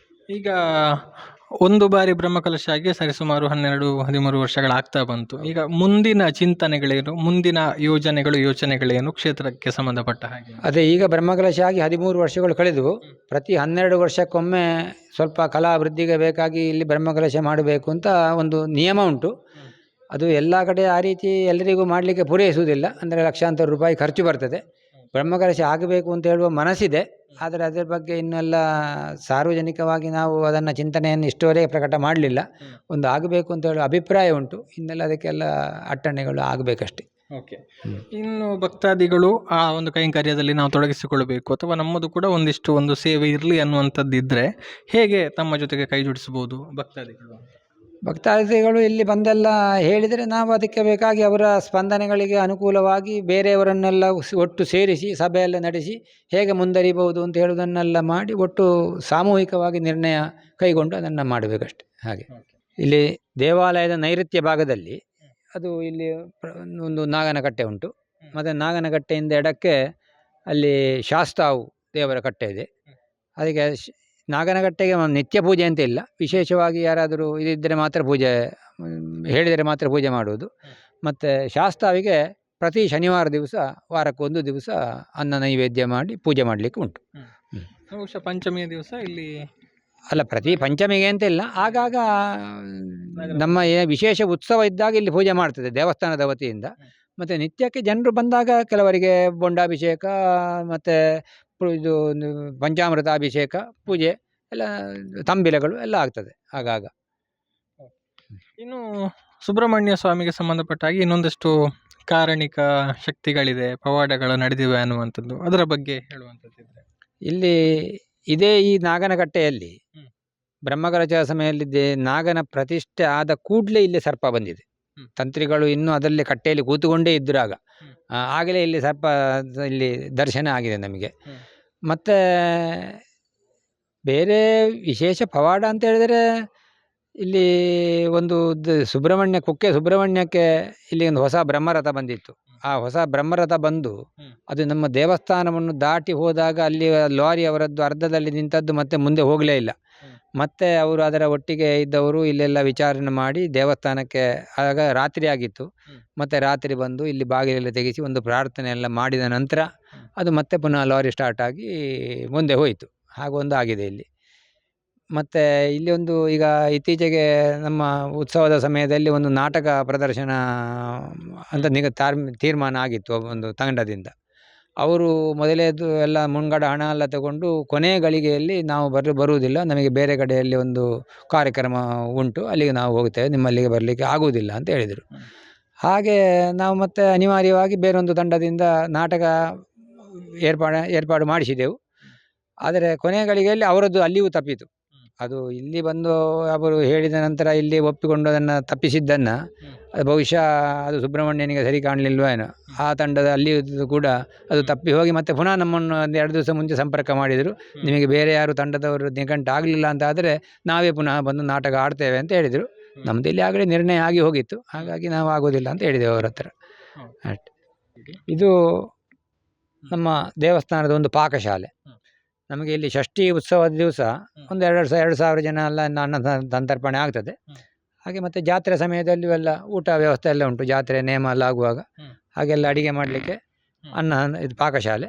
ಮತ್ತು ಈಗ ದೇವಸ್ಥಾನದಲ್ಲಿ ಈಗ ಒಂದು ಹೊಸದಾಗಿ ಒಂದು ಮಾಡೆಲ್ಲ ಮಾಡಿ ಒಂದು ಸಭಾಭವನ ಎಲ್ಲ ನಿರ್ಮಾಣ ಆಗಿದೆ. ಹಾಗೆ ಅಲ್ಲಿ ಏನಾದರೂ ಕಾರ್ಯಕ್ರಮಗಳೆಲ್ಲ ಆಗುವುದಿದ್ದರೆ ಕೂಡ ಇಲ್ಲಿ ಅಡಿಗೆ ಮಾಡಲಿಕ್ಕೆ ಒಂದು ಅವಶ್ಯಕತೆ ಇತ್ತು, ಹಾಗೆ ಒಂದು ನಿರ್ಮಾಣ ಮಾಡಿದ್ದು ಪಾಕಶಾಲೆಯನ್ನು. ಇನ್ನು ಭಕ್ತಾದಿಗಳು ಈಗ ಎಲ್ಲೆಲ್ಲಿಂದ ಬರ್ತಾ ಇದ್ದಾರೆ? ಯಾಕಂತ ಹೇಳಿದ್ರೆ ಸುಬ್ರಹ್ಮಣ್ಯನ ಕಾರಣಿಕ ಅನ್ನುವಂಥದ್ದು ಅದು ವಿಶ್ವವಿಖ್ಯಾತ ಆಗಿರುವಂಥದ್ದು. ಸುಬ್ರಹ್ಮಣ್ಯನ ಒಂದು ಪವಾಡಗಳಿಂದಾಗಿ ಭಕ್ತರು ಬೇರೆ ಬೇರೆ ಭಾಗಗಳಿಂದ ಬರ್ತಾ ಇರ್ತಾರೆ ಅನ್ನುವಂಥದ್ದು. ಸೊ ಇಲ್ಲಿಗೆ ಭಕ್ತರ ಒಂದು ಆಗಮನ ಹೇಗಿದೆ? ಇಲ್ಲಿಗೆ ನಮ್ಮ ಈ ವಠಾರದವರು, ಗ್ರಾಮಸ್ಥರು, ಸುತ್ತಮುತ್ತಲಿನ ಗ್ರಾಮಸ್ಥರಲ್ಲದೆ ದೂರದಿಂದಲೂ ಭಕ್ತರು ಬರ್ತಾರೆ ಇಲ್ಲಿಗೆ. ಕೆಲವರೆಲ್ಲ ಈಗ ಬೆಂಗಳೂರು ಆ ಬದಿಯಿಂದಲೂ ಇಲ್ಲಿಗೆ ಬಂದವರಿದ್ದಾರೆ. ಅಂದ್ರೆ ಬಂದವರು ಹೇಗೆ ಬಂದಿರುವಂಥದ್ದು? ಅವರಿಗೆ ಏನಾದರೂ ಅವರ ಜೀವನದಲ್ಲಿ ಪವಾಡಗಳು ಸಂಭವಿಸಿದ ಹೇಗೆ? ಅವರಿಗೆ ನಮ್ಮ ಈ ಒಮ್ಮೆ ಮೊದಲು ಸುವರ್ಣ ಟಿವಿಯಲ್ಲಿ ಒಮ್ಮೆ ಪ್ರಕಟ ಆಗಿತ್ತು, ಇದು ಬಂದಿತ್ತು, ಪ್ರಸಾರ ಆಗಿತ್ತು ಈ ದೇವಸ್ಥಾನದ ಬಗ್ಗೆ. ಅವರು ಇಲ್ಲಿ ಬಂದೆಲ್ಲ ಚಿತ್ರೀಕರಣ ಮಾಡಿಕೊಂಡು ಹೋಗಿದ್ದರು. ಹಾಗೆ ಆ ಸಮಯದಲ್ಲಿ ಕೆಲವರಿಗೆಲ್ಲ ಅದೆಲ್ಲ ಗೊತ್ತಾಗಿ ಕೆಲವಾರು ಜನ ನಮ್ಮನ್ನು ಫೋನ್ ಮೂಲಕ ಎಲ್ಲ ಅಥವಾ ಪತ್ರ ಮೂಲಕ ಎಲ್ಲ ಸಂಪರ್ಕಿಸಿ ಇಲ್ಲಿ ಹಣವನ್ನೆಲ್ಲ ಕಳಿಸಿ ವಿಶೇಷ ಸೇವೆಯನ್ನೆಲ್ಲ ಮಾಡಿಸಿದವರಿದ್ದಾರೆ. ಹಾಗೆ ಕೆಲವು ಜನರು ಅವರ ಒಂದು ದೇವಸ್ಥಾನಕ್ಕೆ ಬರಬೇಕು ಅಂತೇಳಿ ಇಲ್ಲಿಗೆ ಬಂದು ಸೇವೆಯನ್ನು ಮಾಡಿಸಿ ಪ್ರಾರ್ಥನೆ ಎಲ್ಲ ಮಾಡಿಸಿಕೊಂಡು ಹೋದವರಿದ್ದಾರೆ. ಮತ್ತು ವಿಶೇಷವಾಗಿ ಈಗ ಈ ಮಕ್ಕಳ ಸಂಬಂಧವಾಗಿ ಹಲವು ಜನರು ಬೇರೆ ಬೇರೆ ರೀತಿಯಲ್ಲಿ ಇಲ್ಲಿ ಪ್ರಾರ್ಥನೆ ಮಾಡಿದವರಿದ್ದಾರೆ. ಮಕ್ಕಳು ಆಗದವರಿಗೆ ಎಲ್ಲ ಮಕ್ಕಳಾಗಿ ಇಲ್ಲಿ ಬೇರೆ ಬೇರೆ ಮಂಗಳೂರು ಕಡೆಯಿಂದ 1-2 ಜನ ಬಂದಿದ್ದಾರೆ. ಹಾಗೆ ತುಮಕೂರು ಮತ್ತು ಬೇರೆ ಕಡೆಯಿಂದಲೂ ಎಲ್ಲ ಆಚೆ ಬದಿಯಿಂದ ಅತ್ಲಗಿಂದ ಒಟ್ಟರೆ ಬೆಂಗಳೂರು ಬದಿಯಿಂದಲೂ ಬಂದವರಿದ್ದಾರೆ. ಬೆಂಗಳೂರಿನಿಂದ ಒಬ್ಬರು ಅವರು ಇದೇ ರೀತಿಯೆಲ್ಲ ನೋಡಿ ಅವರ ಒಂದು ಮಗಳಿಗೆ, ಅವರು ಅಮೇರಿಕಾದಲ್ಲಿರುವುದು, ಅವರಿಗೊಂದು ಮದುವೆಯಾಗಿ 6 ವರ್ಷ ಆಯಿತು, ಮಕ್ಕಳಾಗಲಿಲ್ಲ ಅಂತ ಹೇಳಿ ಇಲ್ಲೆಲ್ಲ ದೇವಸ್ಥಾನಕ್ಕೆ ದುಡ್ಡು ಗಳಿಸಿ ವಿಶೇಷವಾಗಿ ಒಂದು ಪ್ರಾರ್ಥನೆ ಮಾಡಿ ನಮಗೆ ಪ್ರಸಾದವನ್ನು ಕಳಿಸಬೇಕು ಅಂತ ಹೇಳಿದ್ದರು. ಹಾಗೆ ನಾವು ಅವರಿಗೆ ಇಲ್ಲಿ ಪ್ರಾರ್ಥನೆ ಮಾಡಿ ಪ್ರಸಾದ ಕಳಿಸಿ ಒಂದು ವರ್ಷ ಸುಮಾರು 1 ವರ್ಷ ಹತ್ತಿರ ಆಗಿರ್ಬೋದು ಅಂತ ಕಾಣ್ತದೆ, ಸಮಯ ಎಷ್ಟು ಸರಿ ನೆನಪಿಲ್ಲ. ಅವರಿಗೆ ಅಲ್ಲಿ ಮಗಳು ಗರ್ಭಿಣಿ ಆಗಿದ್ದಾರೆ. ಹಾಗೆ ಒಂದು ಈಗ 6 ತಿಂಗಳಾಯಿತು ಗರ್ಭಿಣಿಯಾಗಿ. ಹಾಗಾಗಿ ಅಲ್ಲಿ ಏನೋ ಒಂದು ಸ್ವಲ್ಪ ಮಗುವಿಗೆ ಸಮಸ್ಯೆ ಉಂಟು ಅಂತ ಅಲ್ಲಿ ಏನೋ ಡಾಕ್ಟ್ರು ಹೇಳಿದ್ದಾರಂತೆ. ಹಾಗಾಗಿ ಇಲ್ಲಿಗೆ ಪುನಃ ಅವರು ಇಲ್ಲಿ ದುಡ್ಡೆಲ್ಲ ಕಳಿಸಿ ವಿಶೇಷವಾದ ಪೂಜೆಯೆಲ್ಲ ಇಲ್ಲಿ ಪ್ರಾರ್ಥನೆ ಮಾಡಿಸಿ ಆ ಪ್ರಸಾದವನ್ನು ನಮಗೆ ಕೊಡಬೇಕು, ನಾವು ಅಮೇರಿಕಕ್ಕೆ ಸದ್ಯದಲ್ಲಿ ಹೋಗುವವರಿದ್ದೇವೆ, ಹಾಗೆ ಪ್ರಸಾದ ತಗೊಂಡು ಹೋಗುತ್ತೇವೆ ಅಂತ ಹೇಳಿ ನಂತರ ಇಲ್ಲಿ ನಾವು ಪ್ರಸಾದವನ್ನೆಲ್ಲ ಪೂಜೆ ಎಲ್ಲ ಇಲ್ಲಿ ಪ್ರಾರ್ಥನೆ ಮಾಡಿ ಕಳಿಸಿಕೊಟ್ಟಿದ್ದೇವೆ ಅವರಿಗೆ. ಹೌದು. ಬಹುಶಃ ಈ ಕ್ಷೇತ್ರ ತಾವು ಹೇಳಿದ ಹಾಗೆ ಹಿಂದೆ ಬೇರೆಯವರ ವಶದಲ್ಲಿತ್ತು, ಒಂದು ರೀತಿ ಪಾಳು ಬಿದ್ದ ಹಾಗಿತ್ತು. ಆಮೇಲೆ ಅದನ್ನು ಒಂದು ಪುನಶ್ಚೇತನ ಮಾಡುವಂಥ ಪ್ರಯತ್ನಗಳು ಆರಂಭ ಆಯಿತು. ಆ ಸಂದರ್ಭದಲ್ಲಿ ಈ ಕ್ಷೇತ್ರವನ್ನು ಗಮನಿಸಿದಾಗ ತಮಗೆ ಏನು ಅನಿಸ್ತಾ ಇತ್ತು, ಹೇಗೆ ಅನಿಸ್ತಾ ಇತ್ತು ಆ ಸಂದರ್ಭದಲ್ಲಿ? ಆ ಸಂದರ್ಭದಲ್ಲಿ ಆಗ ಇದು 100 ವರ್ಷಗಳಿಂದ ಇಲ್ಲಿ ಪಾಳು ಬಿದ್ದಿದ್ದ ಕಾರಣ ಜನರಿಗೆ ಅಂದರೆ ಅತಿ ಹತ್ತಿರದ ಜನರಿಗೂ ಕೂಡ ಇಲ್ಲಿಗೆ ಬರುವ ಒಂದು ಸಂಪ್ರದಾಯ ಇರಲಿಲ್ಲ. ಅಂದರೆ ಸುಮಾರು ಒಂದು 90 ವರ್ಷಗಳ ಕಾಲ ಇದು ಮುಸ್ಲಿಮರ ಸ್ವಾಧೀನದಲ್ಲಿ ಇದ್ದ ಕಾರಣ ಇಲ್ಲಿಗೆ ಯಾರೂ ಬರ್ತಿರಲಿಲ್ಲ. ಹಾಗಾಗಿ ಜೀರ್ಣೋದ್ಧಾರಕ್ಕೆ ನಮಗೆ ಸ್ವಲ್ಪ ಸಮಯ ಜಾಸ್ತಿ ಹಿಡಿದಿದೆ. ಅಂದರೆ ಶುರುವಿಗೆ ಜನರು ಯಾರು ಬರ್ತಿರಲಿಲ್ಲ, ಮತ್ತು ಎಲ್ಲ ಆಚೆ ಈಚೆ ಹೋಗಿ ಮನೆಗಳಿಗೆ ಎಲ್ಲ ಸಂಪರ್ಕ ಮಾಡಿ ತಿಳಿಸಿ ಎಲ್ಲ ಇದು ಮಾಡಿ ಜನರನ್ನೆಲ್ಲ ಒಟ್ಟು ಸೇರಿಸಲಿಕ್ಕೆ ಒಂದು ಸ್ವಲ್ಪ ಹೆಚ್ಚು ದೀರ್ಘ ಸಮಯವೇ ಹಿಡಿದಿದೆ ಅಂತ ಹೇಳಬಹುದು. ಹಾಗಾಗಿ ಮತ್ತು ಸಂಪನ್ಮೂಲಗಳ ಕೊರತೆಯಿಂದಾಗಿಯೂ ಕೂಡ ದೇವಸ್ಥಾನಕ್ಕೆ ವಂತಿಗೆ ಎಲ್ಲ ಬರುವುದೆಲ್ಲ ಸ್ವಲ್ಪ ನಿಧಾನ ಆಗಿದೆ. ಹಾಗಾಗಿ ನಾವು ಇಲ್ಲಿ ದೇವಸ್ಥಾನ ಕಟ್ಟಲಿಕ್ಕೆ ಶುರು ಮಾಡಿದ ನಂತರ ಬ್ರಹ್ಮಕಲಶ ಆಗಲಿಕ್ಕೆ ಹಲವು ವರ್ಷಗಳ ಸಮಯ ಬೇಕಾಗಿದೆ ನಮಗೆ. ಈಗ ಆನಂತರ ತೊಂದರೆ ಇಲ್ಲ, ಈಗ ನಡೀತಾ ಉಂಟು. ಈಗ ನಾವು 1991ನೇ ಇಸವಿಯಲ್ಲಿ ಈ ಮುಸ್ಲಿಮರ ಸ್ವಾಧೀನದಲ್ಲಿದ್ದಂತಹ ಈ ಸ್ಥಳವನ್ನು ನಾವು ಖರೀದಿ ಮಾಡಿದ್ದು. ಆಗ ನನ್ನ ಅಣ್ಣ ಜಯರಾಮ್ ಭಟ್ ಅಂತ ಹೇಳುವವರು ಅಣ್ಣಿದ್ದರು, ನಾವು ಒಟ್ಟಿಗೆ ಇದ್ದದ್ದು, ಅಣ್ಣ ತಮ್ಮ ಒಟ್ಟಿಗೆ ಒಂದೇ ಮನೆಯಲ್ಲಿ. ಹಾಗೆ ಈ ಜೀರ್ಣೋದ್ಧಾರದ ಬ್ರಹ್ಮಕಲಶದ ಎಲ್ಲ ಪ್ರಮುಖ ಹೊಣೆ ಹೊತ್ತು ಅವರ ಅಣ್ಣ ಜಯರಾಮ್ ಭಟ್ರ ಅಧ್ಯಕ್ಷತೆಯಲ್ಲಿ ಇದೆಲ್ಲ ಆದದ್ದು. ಆಮೇಲೆ ಅವರು ಈ ಜೀರ್ಣೋದ್ಧಾರ ಎಲ್ಲ ಆಗಿ ಬ್ರಹ್ಮಕಲಶ ಆದ ನಂತರ ಸ್ವಲ್ಪ ಸಮಯದಲ್ಲಿ ಅವರು ಇದರ ಪೂರ್ಣ ಎಲ್ಲ ಅಭಿವೃದ್ಧಿ ಆಗುವ ಮೊದಲೇ ಅವರು ತೀರಿಕೊಂಡರು. ಹಾಗೆ ಮತ್ತೆ ನಂತರ ಇಲ್ಲಿ ನಾವಿಲ್ಲಿ ಒಂದು ಸಭಾಭವನವನ್ನು ಮಾಡಬೇಕು ಅಂತ ಹೇಳಿ ದೇವಸ್ಥಾನದ ಎದುರು ಎಲ್ಲ ಒಂದು ನಿರ್ಣಯ ಮಾಡಿ ಆ ರೀತಿ ಒಂದು ಊರವರ ಎಲ್ಲ ಸಹಕಾರದಿಂದ ಒಂದು ಸಭಾಭವನ ಇಡೀ ಅಂಗಣಕ್ಕೆ ಮಾಡಿ ಮಾಡಿದ್ದೇವೆ. ಹಾಗೆ ಅದನ್ನು ಈ ಒಂದು ಸುಬ್ರಹ್ಮಣ್ಯ ಸಾಂಸ್ಕೃತಿಕ ಭವನ ಅಂತ ಅದಕ್ಕೆ ಹೆಸರಿಟ್ಟು ಅದನ್ನು ಮೊದಲಿನ ಇಡೀ ಅಧ್ಯಕ್ಷರಾಗಿದ್ದ ನಡುಸಾರು ಜಯರಾಮ್ ಭಟ್ರ ನೆನಪಿಗೆ ಅದನ್ನು ಒಂದು ಸಮರ್ಪಣೆ ಮಾಡಿದ್ದೇವೆ. ಇದು ಇವರು ಹೇಳಿರುವಂತಹ ಮಾತು ಅಂದರೆ ಬಹುಶಃ ಒಂದಷ್ಟು ಅನೇಕ ಪವಾಡ ಶಕ್ತಿಯೂ ಕೂಡ ಇದೆ, ಜೊತೆಗೆ ಇನ್ನು ಭಕ್ತರು ಕೂಡ ಬರ್ತಾ ಇದ್ದಾರೆ. ಅದರ ಜೊತೆಗೆ ಇನ್ನೊಂದು ಬಾರಿ ಒಂದು ಬ್ರಹ್ಮಕಲಶವನ್ನು ನಡೆಸಬೇಕು ಅನ್ನುವಂಥ ಒಂದು ಚಿಂತನೆ ಕೂಡ ಇದೆ ಅನ್ನುವಂಥದ್ದು. ಇದರ ಜೊತೆಗೆ ಈ ಕ್ಷೇತ್ರವನ್ನು ಗಮನಿಸಿದಂತಹ ಇನ್ನಷ್ಟು ಸ್ಥಳೀಯರು ಅಥವಾ ಈ ಭಾಗದವರು ಅವರು ಕಂಡುಕೊಂಡಂಥ ವಿಚಾರಗಳೇನು, ಅವರು ಏನು ಹೇಳ್ತಾರೆ ಅನ್ನುವಂಥದ್ದನ್ನೇ ಈಗ ಅವರಿಂದ ಕೇಳೋಣ. ಪಾದಾಳ ಶ್ರೀ ಸುಬ್ರಹ್ಮಣ್ಯ ಸ್ವಾಮಿ ದೇವಸ್ಥಾನದ ಭಕ್ತರು ಇನ್ನೋರ್ವರಿದ್ದಾರೆ. ಅವರ ಜೀವನದಲ್ಲೂ ಸುಬ್ರಹ್ಮಣ್ಯ ಸ್ವಾಮಿ ಪವಾಡವನ್ನು ಮೆರೆದಿದ್ದಾರೆ ಅನ್ನೋದು ಏನು ಅನ್ನೋದನ್ನು ಕೇಳೋಣ. ಸರ್ ನಮಸ್ತೆ. ನಿಮ್ಮ ಜೀವನದಲ್ಲಿ ಈ ಕ್ಷೇತ್ರ ಮಾಡಿರುವಂಥ ಅಂದರೆ ನನಗೆ ಮೊದಲನೇದೊಂದು ಹೆಣ್ಣು ಮಗು, ನಂತರದ್ದು ಗಂಡು ಮಗು ಆಗಿತ್ತು. ಅಂದರೆ ಆರ್ಟ್ನ ರಕ್ತನಾಳ ಬ್ಲಾಕ್ ಆಗಿ ಮಗು ಹಾಸ್ಪಿಟಲ್ 1 ತಿಂಗಳಿತ್ತು. ಆಮೇಲೆ ಡೆತ್ ಆಯಿತು. ಆಮೇಲೆ ಪ್ರಶ್ನೆ ಕೇಳಲಿಕ್ಕೆ ಹೋಗಿದ್ದೆ ನಾನು, ಇನ್ನೇನಾದರೂ ಮಗು ಹೇಗೆ ಇದಾಯಿತು ಅಂತೇಳಿ. ಅದಕ್ಕೆ ಹೇಳಿದರು, ಇನ್ನು ಗಂಡು ಮಗುವಿನ ಸಂತಾನ ಭಾಗ್ಯ ನಿಮಗೆ ಇಲ್ಲ ಅಂತ ಹೇಳಿದರು ಅವರು. ಅದಕ್ಕಾಗಿ ಸುಬ್ರಹ್ಮಣ್ಯಕ್ಕೆ ಹೋಗಿ ಪ್ರಾರ್ಥನೆ ಮಾಡಿ ಅಂತ ಹೇಳಿದರು. ಅದಕ್ಕೆ ಹೇಳಿದ ನಾನು, ಹತ್ತಿರದಲ್ಲಿ ನಮ್ಮ ಸುಬ್ರಹ್ಮಣ್ಯ ದೇವರಿದ್ದಾರೆ, ಅದಕ್ಕೆ ಒಂದು ಪ್ರಾರ್ಥನೆ ಮಾಡೋದು. ಆವಾಗ ಇಲ್ಲಿ ಶ್ರೀನಿವಾಸ ಮುಚ್ಚಿತ ಅಂತೇಳಿ ಒಬ್ಬರು ಪೂಜೆ ಭಟ್ರಿದ್ದರು. ಅವರಲ್ಲಿ ಬಂದು ಹೇಳಿದೆ ನಾನು, ಹೀಗೆ ಸಂಗತಿ ಆಗಿದೆ, ಏನು ಮಾಡೋದು ಅಂತೇಳಿ. ಅದು ಒಂದು ಸುಬ್ರಹ್ಮಣ್ಯ ದೇವರಿಗೆ ಪ್ರಾರ್ಥನೆ ಮಾಡಿ ಅಂತ ಹೇಳಿದರು. ಅವರ ಮುಖಾಂತರ ಪ್ರಾರ್ಥನೆ ಮಾಡಿದೆ. ಪ್ರಾರ್ಥನೆ ಮಾಡಿದ ಮೇಲೆ 1 ವರ್ಷ ಆದಮೇಲೆ ನನಗೆ ಗಂಡು ಮಗುವಿನ ಜನನ ಆಯಿತು. ಹಾಗೆ ಸುಬ್ರಹ್ಮಣ್ಯ ದೇವರಿಗೆ ಒಂದು ಸತ್ಯನಾರಾಯಣ ಪೂಜೆ ಹಾಗೂ ರಂಗಪೂಜೆಯನ್ನು ಮಾಡಿಸಿದ್ದೇನೆ. ಒಳ್ಳೆಯ ಪ್ರಭಾವ ಉಂಟು, ನನಗೆ ಬಹಳ ಖುಷಿಯಾಗಿದೆ. ಆಮೇಲೆ ಕಣ್ಣದೃಷ್ಟಿಗೆ ಮತ್ತು ಕಾಲು ಸೆಳೆತ ಇದ್ದ ಅದೇ ಮಗುವಿಗೆ ಒಂದು ಬೆಳ್ಳಿಯ ನರವನ್ನು ಹಾಕ್ತೇನೆ ಅಂತೇಳಿ ಪ್ರಾರ್ಥನೆ ಮಾಡಿದೆ, ಅದು ಕೂಡ ಕಮ್ಮಿ ಆಗಿದೆ. ತುಂಬ ಖುಷಿ ಆಯಿತು ನನಗೆ. ಅಂದರೆ ಒಂದು ಸಂತಾನ ಭಾಗ್ಯ ಇಲ್ಲ ಅಂತೇಳಿ ನನಗೆ ತುಂಬ ಬೇಸರ ಆಗಿತ್ತು. ಆದರೆ ಆ ಸುಬ್ರಹ್ಮಣ್ಯ ದೇವರು ಕರುಣಿಸಿ ಕೊಟ್ಟದ್ದು ತುಂಬ ನನಗೆ ಆನಂದವಾಯಿತು. ಶೇಷಪ್ಪ ಗೌಡ ಅಂತೇಳಿ. ನಮ್ಮ ಈ ಪಾತಾಳ ದೇವಸ್ಥಾನ ಪಾತಾಳ ಸುಬ್ರಹ್ಮಣ್ಯ ದೇವಸ್ಥಾನದಲ್ಲಿ ವರ್ಷಂಪ್ರತಿ ಷಷ್ಠಿ ಉತ್ಸವಕ್ಕೆ ತುಂಬ ಒಂದು ಮಹತ್ವದ ಒಂದು ಕ್ಷೇತ್ರ ಇದು. ಕ್ಷೇತ್ರ ಸುಬ್ರಹ್ಮಣ್ಯದಲ್ಲಿ ಹೇಗೆ ನಡೀತದೆ ಅಷ್ಟೇ ಜನರಿಗೆ ಭಕ್ತಿಯಲ್ಲಿ ಈ ಒಂದು ಕ್ಷೇತ್ರಕ್ಕೆ ಬಂದು ಅನ್ನ ಪ್ರಸಾದ ಷಷ್ಠಿ ವೃತ ಮಾಡುವವರು ಇದೇ ಜಾಗದಲ್ಲಿ, ಷಷ್ಠಿ ವೃತ ಮಾಡುವವರಿಗೆ ಈ ಜಾಗದಲ್ಲಿ ಅನ್ನದಾನ ಸಂತರ್ಪಣೆ, ಅನ್ನ ಸೇವೆ ನಡೀತಾ ಇರ್ತದೆ. ಮತ್ತು ಉಳಿದವರಿಗೆಲ್ಲ ಇದರಲ್ಲಿ ಎಲ್ಲ ಕೂತ್ಕೊಂಡು ಊಟ ಮಾಡಲಿಕ್ಕೆ ಸಮಸ್ಯೆ ಆಗ್ತದೆ. ಹಾಗಾಗಿ ಬಫೆ ಸಿಸ್ಟಮ್ನಲ್ಲಿ ಆ ಸೇವೆ ನಡೀತಾ ಇರ್ತದೆ ದೇವಸ್ಥಾನದ ಹಿಂಭಾಗದಲ್ಲಿ. ಒಂದು 2-3 ಸಾವಿರ ಜನ ಕೂಡ ಈ ಸೇವೆಯಲ್ಲಿ ಪಾಲ್ಗೊಳ್ತಾರೆ. ಹಾಗೆ ಪ್ರತಿ ವರ್ಷ ಕೂಡ ಈ ವರಮಹಾಲಕ್ಷ್ಮಿ ವೃತ ಅದು ನಡೀತಾ ಇರ್ತದೆ. ಮತ್ತು ನಮ್ಮ ಮಿತ್ರಮಂಡಳಿಯ ಶನೀಶ್ವರ ಪೂಜೆ ಪ್ರತಿ ವರ್ಷದಂತೆ ಅದು ಕೂಡ ನಡೀತಾ ಉಂಟು. ಅದು 17 ವರ್ಷ ಏನಾಯ್ತು. ಈಗ ನೀವು ಭಕ್ತಾದಿಗಳು ಹೇಗೆ ಪಾಲ್ಗೊಳ್ತೀರಿ ಅಂತ, ಹೇಗೆ ನಿಮ್ಮ ಒಂದು ಸಹಕಾರ ಕ್ಷೇತ್ರದ ಒಂದು ಅಭಿವೃದ್ಧಿಗೆ ಹೇಗೆ? ಇದರಲ್ಲಿ ಸುಬ್ರಹ್ಮಣ್ಯನ ಒಂದು ಕೃಪೆ ಅಂತ ಹೇಳಿದರೆ ಅದು ಈಗೀಗ ಮನುಷ್ಯರಿಗೆ ಬರುವ ಹಾಗೆ ಒಂದು ಆಗಿದೆ. ಅಂದರೆ ಸುಬ್ರಹ್ಮಣ್ಯ ಅಷ್ಟು ಪವರ್ಫುಲ್ ಆಗಿ ಈ ಎಲ್ಲ ಭಕ್ತಾದಿಗಳಿಗೆ ಕೂಡ ಒಳ್ಳೆಯ ಒಂದು ಅಭಿಪ್ರಾಯ ಬರುವಂಥ ದೇವರಂದರೆ ಈ ಕ್ಷೇತ್ರ ಸುಬ್ರಹ್ಮಣ್ಯದಲ್ಲಿ ಕ್ಷೇತ್ರಕ್ಕೆ ಹೇಗೆ ನಡೀತಾ ಒಂದು ಭಕ್ತರಿಗೆ ಹೇಗೆ ಒಂದು ಆಗ್ತದೆ ಉಂಟು, ಅದೇ ರೀತಿಯಲ್ಲಿ ಇಲ್ಲಿ ಕೂಡ ಭಕ್ತರಿಗೆ ಒಂದು ಮನಸ್ಸಿಗೆ ನಾಟುವಾಗಿ ಒಂದು ಅವರ ಸೇವೆ ನಡೀತಾ ಉಂಟು.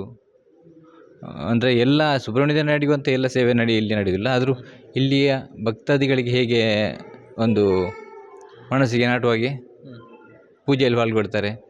ಹಾಗೆ ಒಳ್ಳೆಯ ರೀತಿಯಲ್ಲಿ ನಡೀತಾ ಉಂಟು. ನಿಮಗೆಲ್ಲ ಖುಷಿ ಇದೆ. ಎಲ್ಲರಿಗೆ ನಮಗೆ ಅಂದರೆ ಊರಿಗೆ ಒಂದು ಒಳ್ಳೆಯ ಕ್ಷೇತ್ರ ಆಗಿ ನಡೆದಿದೆ. ಊರಿನ ಗ್ರಾಮ ದೇವರು ಸುಬ್ರಹ್ಮಣ್ಯ ದೇವರು, ಸೀಮೆ ದೇವರು, ಶಾಸ್ತ್ರಂಗೇಶ್ವರಿ ದೇವರು. ಹಾಗೆ ನಾವು ಪ್ರತಿ ವರ್ಷ ಕೂಡ ಈ ಕ್ಷೇತ್ರದಲ್ಲಿ ಮತ್ತು ಪ್ರತಿ ತಿಂಗಳು ಕೂಡ ಸಂಕ್ರಮಣ ದಿವಸ ಬೆಳಿಗ್ಗೆ ಅಂದರೆ ವರ್ಷದಲ್ಲಿ 12 ಇದು ವಲಯ ಅಂತ ಮಾಡಿದ್ದೇವೆ. 12 ವಲಯದಲ್ಲಿ ಪ್ರತಿ ವಲಯಕ್ಕೆ ಕೂಡ ಬೆಳಿಗ್ಗೆ ಒಂದು ಗಣಪತಿ ಹೋಮ, ಹಾಗೆ ರಾತ್ರಿ ದುರ್ಗಾ ಪೂಜೆ, ಭಜನಾ ಸೇವೆ ನಡೀತಾ ಇರ್ತದೆ ಪ್ರತಿ ತಿಂಗಳು. ಎಲ್ಲ ಆ ವಲಯದವರು ಅದನ್ನು ಆ ಸೇವೆಯಲ್ಲಿ ಪಾಲ್ಗೊಂಡು ಅದರ ಖರ್ಚನ್ನು ಅವರಿಗೆ ಭರಿಸಬೇಕಂತ ಮೊದಲೇ ಹೇಳ್ತಾರೆ. ಕೆಲವು ಇದು ವಲಯದಲ್ಲಿ ಮಾತ್ರ ಸ್ವಲ್ಪ ಜನಸಂಖ್ಯೆ ಕಡಿಮೆ ಇರ್ತದೆ. ಹಾಗಾಗಿ ದೇವರ ಒಂದು ಭಯ ಎಲ್ಲರಲ್ಲಿ ಕೂಡ ಇರ್ತದೆ ಈ ಸುಬ್ರಹ್ಮಣ್ಯ ದೇವರದು. ಹಾಗೆ ಮೊದಲಿಂದ ಕೂಡ ಒಂದು ಪುರಾತನ ಒಂದು ದೇವಸ್ಥಾನ ಇದು. ಭಕ್ತರಿಗೆ ಒಂದು ಈ ನೆನೆಸಿದ ಕಾರ್ಯ ಆದ ಜಾಗ ಇದು. ಹಾಗೆ ನಂದು ಕೂಡ ಹಾಗೆ ನಾನೊಂದು ಒಂದು ಸ್ಥಳ ಮಾರಾಟ ಮಾಡಬೇಕಾದ್ರೆ ಈ ಕ್ಷೇತ್ರದಲ್ಲಿ ಒಂದು ಪ್ರಾರ್ಥನೆ ಮಾಡಿದೆ. ಅದು ನಮಗೆ ಫಲಪ್ರದ ಆಗಿದೆ. ಹಾಗೆ ನನ್ನ ಹೆಸರು ಕೇಶವರಂಗಾಜಿ ಅಂತ. ನಾನು ಸಮಿತಿಯಲ್ಲಿ ಕಾರ್ಯದರ್ಶಿಯಾಗಿದ್ದೇನೆ. ಶಾಲೆಗೆ ಬರ್ತಾ ಇರುವಾಗ ಇಲ್ಲಿಗೆ ಬರ್ತಾ ಇದ್ದೆವು, ನೋಡಿ ಹೋಗುವ ಅಂತ. ನೋಡಿಕೊಂಡು ಎಲ್ಲ ಹೋಗ್ತಾ ಇದ್ದೆವು. ಒಂದು ಶಿಥಿಲಾವಸ್ಥೆಯಲ್ಲಿತ್ತು, ಬಿದ್ದುಕೊಂಡು ಮೂರ್ತಿಗಳಿದ್ದವು ಆಗ ನಾವು ನೋಡುವ ಸಂದರ್ಭದಲ್ಲಿ. ಮತ್ತು ಇಂಥ ಕಲ್ಲು ಎಲ್ಲ ಸುತ್ತ ಇತ್ತು. ಬಂದು ಭಜನೆ, ಇವರು ಸತ್ಯಭಾಮ ಟೀಚರ್ ಇರುವಾಗಲೂ ಭಜನೆಗೆ ಒಟ್ಟಿಗೆ ನಾವು ಬರ್ತಾಯಿದ್ದೆವು ಇಲ್ಲಿ. ಮತ್ತು ನಂತರ ಅದೇ ಇವರು ಬಂದು ಪರ್ಚೇಸ್ ಮಾಡಿದರು. ಅದರಿಂದ ಈಚೆಗೆ ಅದಕ್ಕೆ ಯಾಕೆ ಬರುವುದು ಅಂತ ಬೇರೆಯವರ ಜಾಗ ನಾವು ಬರ್ತಾ ಇರಲಿಲ್ಲ. ಮತ್ತು ಇವರು ಜಾಗ ಪರ್ಚೇಸ್ ಆದ ನಂತರ ಬಾಲಾಲಯ ಅಂತ ಒಂದು ಕಟ್ಟಿದ್ರು. ಇಲ್ಲಿ ಪೂಜೆಗೆ ಬರ್ತಾಯಿದ್ರು ಭಟ್ರು. ಆವಾಗ ಬರ್ತಾಯಿದ್ದೆವು ನಾವು, ಇಲ್ಲಿ ಪೂಜೆ ಮಾಡುವಾಗ ಬರ್ತಾಯಿದ್ದೆವು. ಮತ್ತು ಈಗ ಇದು ಆದ ನಂತರ ಬರ್ತಾ ಇರ್ತೇವೆ. ನಾನು ಇದರಲ್ಲಿ ಇಲ್ಲಿಯೇ ಎಲ್ಲ ಒಂದು ಟ್ಯಾಂಕಿ ಪಂಚಾಯತಿನ ವತಿಯಿಂದ ನಾನು ಇಲ್ಲಿಗೆ ಸ್ಯಾಂಕ್ಷನ್ ಮಾಡಿಸಿದ್ದೇನೆ. 4 ನಲ್ಲಿ ಮತ್ತು ಶೌಚಾಲಯ ಎಲ್ಲ. ಅಂದರೆ ಅದು ಅನುದಾನ ಸರ್ಕಾರದ್ದು, ನಾವು ಸ್ವಲ್ಪ ಪ್ರಯತ್ನ ಪಟ್ಟಿದ್ದೇವೆ ಅಂತ ಅಷ್ಟೇ. ಈಗ ಒಂದು 5-6 ವರ್ಷದಿಂದ ನಾನು ಇದರ ಕಮಿಟಿಯಲ್ಲಿದ್ದೇನೆ, ಬರ್ತಾ ಇರ್ತೇನೆ. ದೇವಸ್ಥಾನ ಹಿಂದೆ ಇದ್ದದಕ್ಕೂ ಈಗ ಇರುವುದನ್ನು ನೋಡಿದ್ದಕ್ಕೂ ಹೇಗೆ ಅನಿಸ್ತಾ ಇದೆ ನಿಮಗೆ? ಏನು ಹಿಂದೆ ಆ ರೀತಿ ಇದ್ದಾಗ ದೇವಸ್ಥಾನ ಅದನ್ನು ನೋಡಿ ನಿಮ್ಗೆ ಏನು ಅನಿಸ್ತಾ ಇತ್ತು? ದೇವಸ್ಥಾನ ಅಂದರೆ ಹೇಳ್ತಾ ಇದ್ರು ಎಲ್ಲ ನಮ್ಮ ಹಿರಿಯರುಗಳು, ಅವರು ಪೂಜೆ ಮಾಡ್ತಾಯಿದ್ರು, ಇವರು ಪೂಜೆ ಮಾಡ್ತಾರೆ. ನಮಗೂ ಅದೊಂದು ಅಷ್ಟೊಂದು, ನನ್ನ ತಾಯಿ ಹೇಳ್ತಾ ಇದ್ರು ಇಲ್ಲಿ ರಾಮರಾವ್ ಅಂತ ಇದ್ದರು, ಅವರ ತಂದೆ ಪೂಜೆ ಮಾಡ್ತಾಯಿದ್ರು ಅಂತ. ಈಗ ನೋಡುವಾಗ ಅವರ ತಂದೆ ಅಲ್ಲಂತೆ, ಅದು ಇವರು ಹೇಳಿದ್ದು. ಅಂದರೆ ಬೇಸರ ಆಗ್ತಿತ್ತು, ಎಂತ ಮಾಡೋದು, ಒಂದು ಮುಂದೆ ನಿಂತು ಮಾಡುವವರು ಬೇಕಲ್ಲ ಇದನ್ನು. ಹಾಗೆ ಅದೊಂದು ಇವರು ಪರ್ಚೇಸ್ ಮಾಡಿದ ನಂತರ ಖುಷಿ ಕೂಡ ಆಯಿತು. ನಮ್ಮ ಒಂದು ಪರಿಸರದೊಂದು ದೇವಸ್ಥಾನ ಆಗ್ತದೆ ಅಲ್ಲ ಅಂತ ಒಂದು ಖುಷಿ ಆಯಿತು. ಆ ಖುಷಿಯಿಂದಲೇ ನನಗೆ ನಿಜವಾಗಲೂ ಹುಷಾರಿಲ್ಲದವಳು ನಾನು. ಆ ಖುಷಿಯಿಂದಲೇ ಈಗ ಬರುವುದು, ನಮ್ಮ ಹತ್ತಿರದೊಂದು ದೇವಸ್ಥಾನ ಬೇಕು ನಮಗೆ ಅಂತ ಅಷ್ಟೇ. ಹಾಗೆ ಶ್ಯಾಮವೀರೈ ಪುಳಿತಡಿ ಕಮಿಟಿ ನೆಟ್ ಉಪಾಧ್ಯಕ್ಷ ನಾವು. ಹೆಚ್ಚು ಕಡಿಮೆ ನಾವು ಇಲ್ಲಿ 1957ರಲ್ಲಿ ಇಲ್ಲಿ ಬಂದು ಶಾಲೆಗೆ ಸೇರಿದ್ದು 1ನೇ ಕ್ಲಾಸಿಗೆ. ಆವಾಗ 7 ವರ್ಷ ಆಗಬೇಕು ಶಾಲೆಗೆ ಸೇರಬೇಕಾದ್ರೆ, 5 ವರ್ಷ 10 ತಿಂಗಳಲ್ಲ. ಆವಾಗ ಅದೊಂದು ಇಲ್ಲಿ 4 ಸೂತ್ರದ ಮನೆ, ಇದೇ ದೇವಸ್ಥಾನದ ಕೆಳಗೆ ಒಬ್ಬರಲ್ಲಿ ಬಿಲ್ಲವರು ಒಕ್ಕಲಿದ್ರು. 4 ಸೂತ್ರದ ಮನೆಯಲ್ಲಿ ಅದರಲ್ಲಿ ಶಾಲೆ ಆಗ್ತಾಯಿತ್ತು. ನಮಗೆ ಮಕ್ಕಳು ಒಂದು 10-30-40 ಮಕ್ಕಳು. ಆಗ ಇಲ್ಲಿ ಎಲ್ಲ ಶಾಲೆ ಬಿಟ್ಟುಗಳು ಇಲ್ಲಿ ಒಂದು ಬಂದು ಇಲ್ಲಿ ಕೈ ಮುಗ್ತಾ ಹೋಗ್ತಾಯಿದ್ದೆವು. ಹಾಗಂದರೆ ಒಳಗೆ ಹೋಗೋಷ್ಟರಲ್ಲಿ ನಮಗೆ ಧೈರ್ಯ ಇಲ್ಲ, ನೋಡೋದು ಕೈ ಮುಗಿದು ಹೋಗೋದು. ಯಾಕೆಂದರೆ ಇಲ್ಲೊಂದು ಮಾಯನ ಬರುತ್ತೆ, ಆ ಹಣ್ಣು ಹೆಕ್ಲಿಬೇಕಾಗಿ ಬರುವಂಥದ್ದು. ಅಂತಹ ಸಂದರ್ಭದಲ್ಲಿ ಇಲ್ಲಿ ದೇವಸ್ಥಾನಕ್ಕೆ ಸುತ್ತ ಬಂದು ಕೈ ಮುಗಿದು ಹೋಗ್ತಿದ್ದು ಅಷ್ಟೇ. ಅದು ಎಲ್ಲ ಹಾಳು ಇಲ್ಲಿ ದೊಡ್ಡ ದೊಡ್ಡ ಮರಗಳಿದ್ದು, ಒಂದು 3-4 ತೇರು ಹಿಡಿಯುವಂಥ ಗಾತ್ರ ಮರಗಳಿದ್ದು ಸುತ್ತಲ್ಲ ದೇವಸ್ಥಾನ. ಯಾಕೆಂದರೆ ಬರುವಾಗ ಜಾಗ ಇಲ್ಲ, ಅಷ್ಟು ಕಾಡು ಬೆಳೆದಿತ್ತು ಇಲ್ಲಿ. ಅದಾದಮೇಲೆ ಇಲ್ಲಿ ನಾವು ಒಂದು 56-57-59ರಲ್ಲಿ ನಾವು ತನ್ನ ಇಲ್ಲಿ ಶಾಲೆಗೆ ನಾವು ಶಿಫ್ಟ್ ಮೇಲೆ ಪುಲ್ತಡಿಯಿಂದ ಅಲ್ಲಿಗೆ ಶಾಲೆಗೆ, ಗೌರ್ಮೆಂಟ್ ಶಾಲೆಗೆ ಅಲ್ಲಿ ಶಿಫ್ಟ್ ಆಯಿತು. ಆಮೇಲೆ ನಾವಿಲ್ಲಿ ಪರಿಸರಕ್ಕೆ ಬರ್ತದೆ. ಆಗ ನಮ್ಮ ಕುಂಟಿನ ರಾಮಟ್ರು ಅಂತ ಹೇಳ್ಬೋರು ಇಲ್ಲಿ ತಿಂಗಳೊಂದು ಸತಿ ಬಂದು ಎಲ್ಲ ಮಕ್ಕಳು ಜನರಿಗೆ ಭಜನೆ ಮಾಡಲಿಕ್ಕೆ ಪ್ರಾರಂಭ ಮಾಡಿದರು. ಈಗ ಸ್ವಲ್ಪ ಹೊರಗೆ ಗುಡಿಸಿ ವೇದಗಾಡಿಯಲ್ಲಿ ಭಜನೆ ಮಾಡೋದು. ಅದಾಗಿ ಅವರು ಮತ್ತು ಕ್ರಮೇಣ ಅವರದ್ದು ನಿಂತೋಯ್ತು. ಮತ್ತು ಇಲ್ಲಿಬ್ಬರು ಸತ್ಯಭಾಮ ಟೀಚರ್ ಅಂತ ಅವರು ಶಾಲೆ ಮಕ್ಕಳು ಅಂತಂದು ಇಲ್ಲಿ ಈ ದೇವಸ್ಥಾನದಲ್ಲಿ ಭಜನೆ ಮಾಡಲಿಕ್ಕೆ ಪ್ರಾರಂಭ ಮಾಡಿದರು. ಯಾಕೆಂದರೆ ಇದು ಹಳ್ಳಿ ಪ್ರದೇಶ, ಆವಾಗ ಇಷ್ಟೆಲ್ಲ ದನಿ ಒಕ್ಕಲಿರುವಂಥ ಕಾಲ. ಯಾಕಂದರೆ ಆರ್ಥಿಕ ಪರಿಸ್ಥಿತಿ ಯಾರೂ ಇರಲಿಲ್ಲ. ಆಗಿನ ಕಾಲ ಪರಿಸ್ಥಿತಿ ಹೇಗಿತ್ತು, ಜನರು ಬಂದು ಇಲ್ಲಿ ಆಗ್ತಾಯಿದ್ರು. ಇದನ್ನು ಜೀರ್ಣೋದ್ಧಾರ ಮಾಡುವಾಗ ಇವರು ಜಯರಾಮ್ ಭಟ್ರು ಇದನ್ನು ಅವರ ಸಂಬಂಧಿಯರು ತಮ್ಮವರೆಲ್ಲ ಸೇರಿ ಉದಯಶಂಕರ ಸೇರಿ ಈ ಜಾಗೆಯನ್ನು ಪರ್ಚೇಸ್ ಮಾಡಿದವ ಕಾಲದಲ್ಲಿ ಇಲ್ಲಿ ಅಷ್ಟಮಂಗಲ ಪ್ರಶ್ನೆ ಆಗುವಾಗ ಇದನ್ನೆಲ್ಲ ಚಿಂತನೆ ಆಗ್ತಾ ಇರುವಾಗ ಇದನ್ನು ಶ್ರಮದಾನ ಮಾಡುವಂಥ 50,000 ಆಳು ಏನೋ ಶ್ರಮದಾನದಂತೆ ಆ ಕಾಲ ಜಾತ್ರೆ ಮಾಡ್ಕೊಳ್ತಿದ್ರು. ಅವರದ್ದೆಲ್ಲ ಊಟ ತಿಂಡಿ ಕಾಫಿ ಎಲ್ಲ ಅವರದ್ದೇ ಖರ್ಚು. ನಾವಿಲ್ಲಿ ಶ್ರಮದಾನಕ್ಕೆ ಎಷ್ಟು ಜನರು ಈಗೆಂಥದ್ದು ಗ್ರಹಿಸಲಿಕ್ಕೆ ಸಾಧ್ಯ ಇಲ್ಲ. 100-200 ಜನ ಶ್ರಮದಾನಕ್ಕೆ ಎಂಥ ಮರಗಳನ್ನು ಕಡಿದು ಬೇರೆ ಬಟ್ಟೆ ಹೆಂಗಸರು ಗಂಡಸರು ಅಂತ ಅದು ಅದ್ಭುತ. ಅದು ಇನ್ನೂ ಗ್ರಹಿಸಲಿಕ್ಕೆ ಸಾಧ್ಯ ಇಲ್ಲ, ಇನ್ನಂಥ ಕಾಲ ಬರಲಿಕ್ಕಿಲ್ಲ. ಯಾಕೆ ಆ ರೀತಿ ಇನ್ನೂ ಒಗ್ಗೂಡಿಸುವಂಥದ್ದು ಭಾಳ ಕಷ್ಟ. ಅಷ್ಟು ಒಳ್ಳೆಯದು ಎಷ್ಟೋ ಎಲ್ಲ ಶ್ರಮದಾನ ಮುಖಾಂತರವೇ ಈ ತಟ್ಟು ತೆಗೆದು ಎಲ್ಲ ವಾರ ಹೆಂಗಸರು ಮಕ್ಕಳಲ್ಲಿ ಎಷ್ಟು ಜನ ಹೇಳ್ತಿದ್ದನ್ನು ಸಾಧ್ಯವೇ ಇಲ್ಲ. ಇಲ್ಲಿ ಎಷ್ಟು ಜನ ಸೇರಿದ್ದಾರೆ, ಕೆಲವು ಜನರಿಗರು ನಿಧನಗೊಂಡಿದ್ದಾರೆ. ಅಂತೂ ಈಗ ನಾನಿದ್ದ ನೆನಪಿನಲ್ಲಿ ಎಷ್ಟು ಜನ ಸೇರಿ 50,000 ಮೇಲೆ ಆಳುವಂಥವರು ಲೆಕ್ಕ ಬರೆದಿಟ್ಟಿದ್ದಾರೆ. ಬೆಳಿಗ್ಗೆ ತಿಂಡಿ ಕಾಫಿ, ಮಧ್ಯಾಹ್ನ ಊಟ, ಅದರ ಎಡೆಯಲ್ಲಿ ಕೆಲವು ಗಮ್ಮತ್ತು ಮಾಡಲಿಕ್ಕಿತ್ತು, ಮಧ್ಯಾಹ್ನ ಪಾಯಸದಿಂದ ಅಂಥದ್ದೊಂದು. ಯಾಕೆಂದರೆ ಆ ಸಂತೋಷ ಉಂಟಲ್ಲ ಜೀವನದಲ್ಲಿ ಬರುವಂಥದ್ದು ಪಕ್ಕನೆ ಸಿಗಲಿಕ್ಕಿಲ್ಲ. ಅದೊಂದು ಆ ಸಂತೋಷ ಕೂಟ ಇರುವುದರಲ್ಲಿ ಈ 10 ಜನ ಸೇರುವ ಮಾತ್ರ. ಅದೇ ಅವರ ಕಾಲದಿಂದ ಅಭಿವೃದ್ಧಿಯಾಗಿ ಈಗ ಇಲ್ಲಿವರೆಗೆ ಆಗ್ತಾ. ಮತ್ತು ಇಲ್ಲಿ ನಮ್ಮಿದರಿಗೆ ತುಂಬ ಅದರ ಫಲಿತಾಂಶ ಗೊತ್ತಾಗಿದೆ. ಈಗ ಒಬ್ಬರು ಬೆಂಗಳೂರಲ್ಲಿ ಅವರಿಗೆ ಅವ್ರದ್ದು ಫೋನ್ ನಂಬರ್ ಸಿಕ್ತಕೊಂಡಿಗೆ ಬರ್ತಾರೆ, ಅವ್ರದ್ದು ಒಳ್ಳೆಯ ಫಲಿತಾಂಶ ಆಗಿದೆ. ಮತ್ತೊಬ್ಬರು ಅಮೇರಿಕದಲ್ಲಿ ಗರ್ಭಿಣಿಯಾಗಿದೆ. ಅಂದರೆ ಯಾವುದಕ್ಕೆ ನಂಬಿಕೆ ಮುಖ್ಯ. ನಂಬಿಕೆ ಇಲ್ಲದಿದ್ದರೆ ಯಾವುದೋ ನಮಗೆ ವಿಶ್ವಾಸವೇ ಮುಖ್ಯ. ಅದಿದ್ದರೆ ಮಾತ್ರ ಯಾವುದೋ ನಂಬಿದರೆ ಮಾತ್ರ ವಿಶ್ವಾಸ ಅಂತ ಒಳ್ಳೆಯ ರೀತಿಯಲ್ಲಿ. ಈಗ ಮೊನ್ನೆ ಇಲ್ಲಿ ಷಷ್ಠಿ ಜಾತ್ರೆ ಸಹ ಬಹಳ ಎಲ್ಲರೂ ಸೇರಿ ನಾಟಕವನ್ನು ಕಾರ್ಯ ಮಾಡಿದ್ರು. ತುಂಬ ಜನ ಸೇರಿತು. ಊಟ ವ್ಯವಸ್ಥೆ ಎಲ್ಲ ಭಾರಿ ಗೌಜಿಯಲ್ಲಿ ಆಗಿದೆ. ಅದು ಈ ವರ್ಷ ಪ್ರಥಮ ಮಾಡಿ ಹೇಗೆ ಜನವನ್ನು ಒಗ್ಗೂಡಿಸೋದು ಹೇಗೆ ಅಂತ ಹೇಳೋದು ಪ್ರಯತ್ನ ಮಾಡಿದ್ದು ಅದು ಸಕ್ಸಸ್ ಆಗಿದೆ.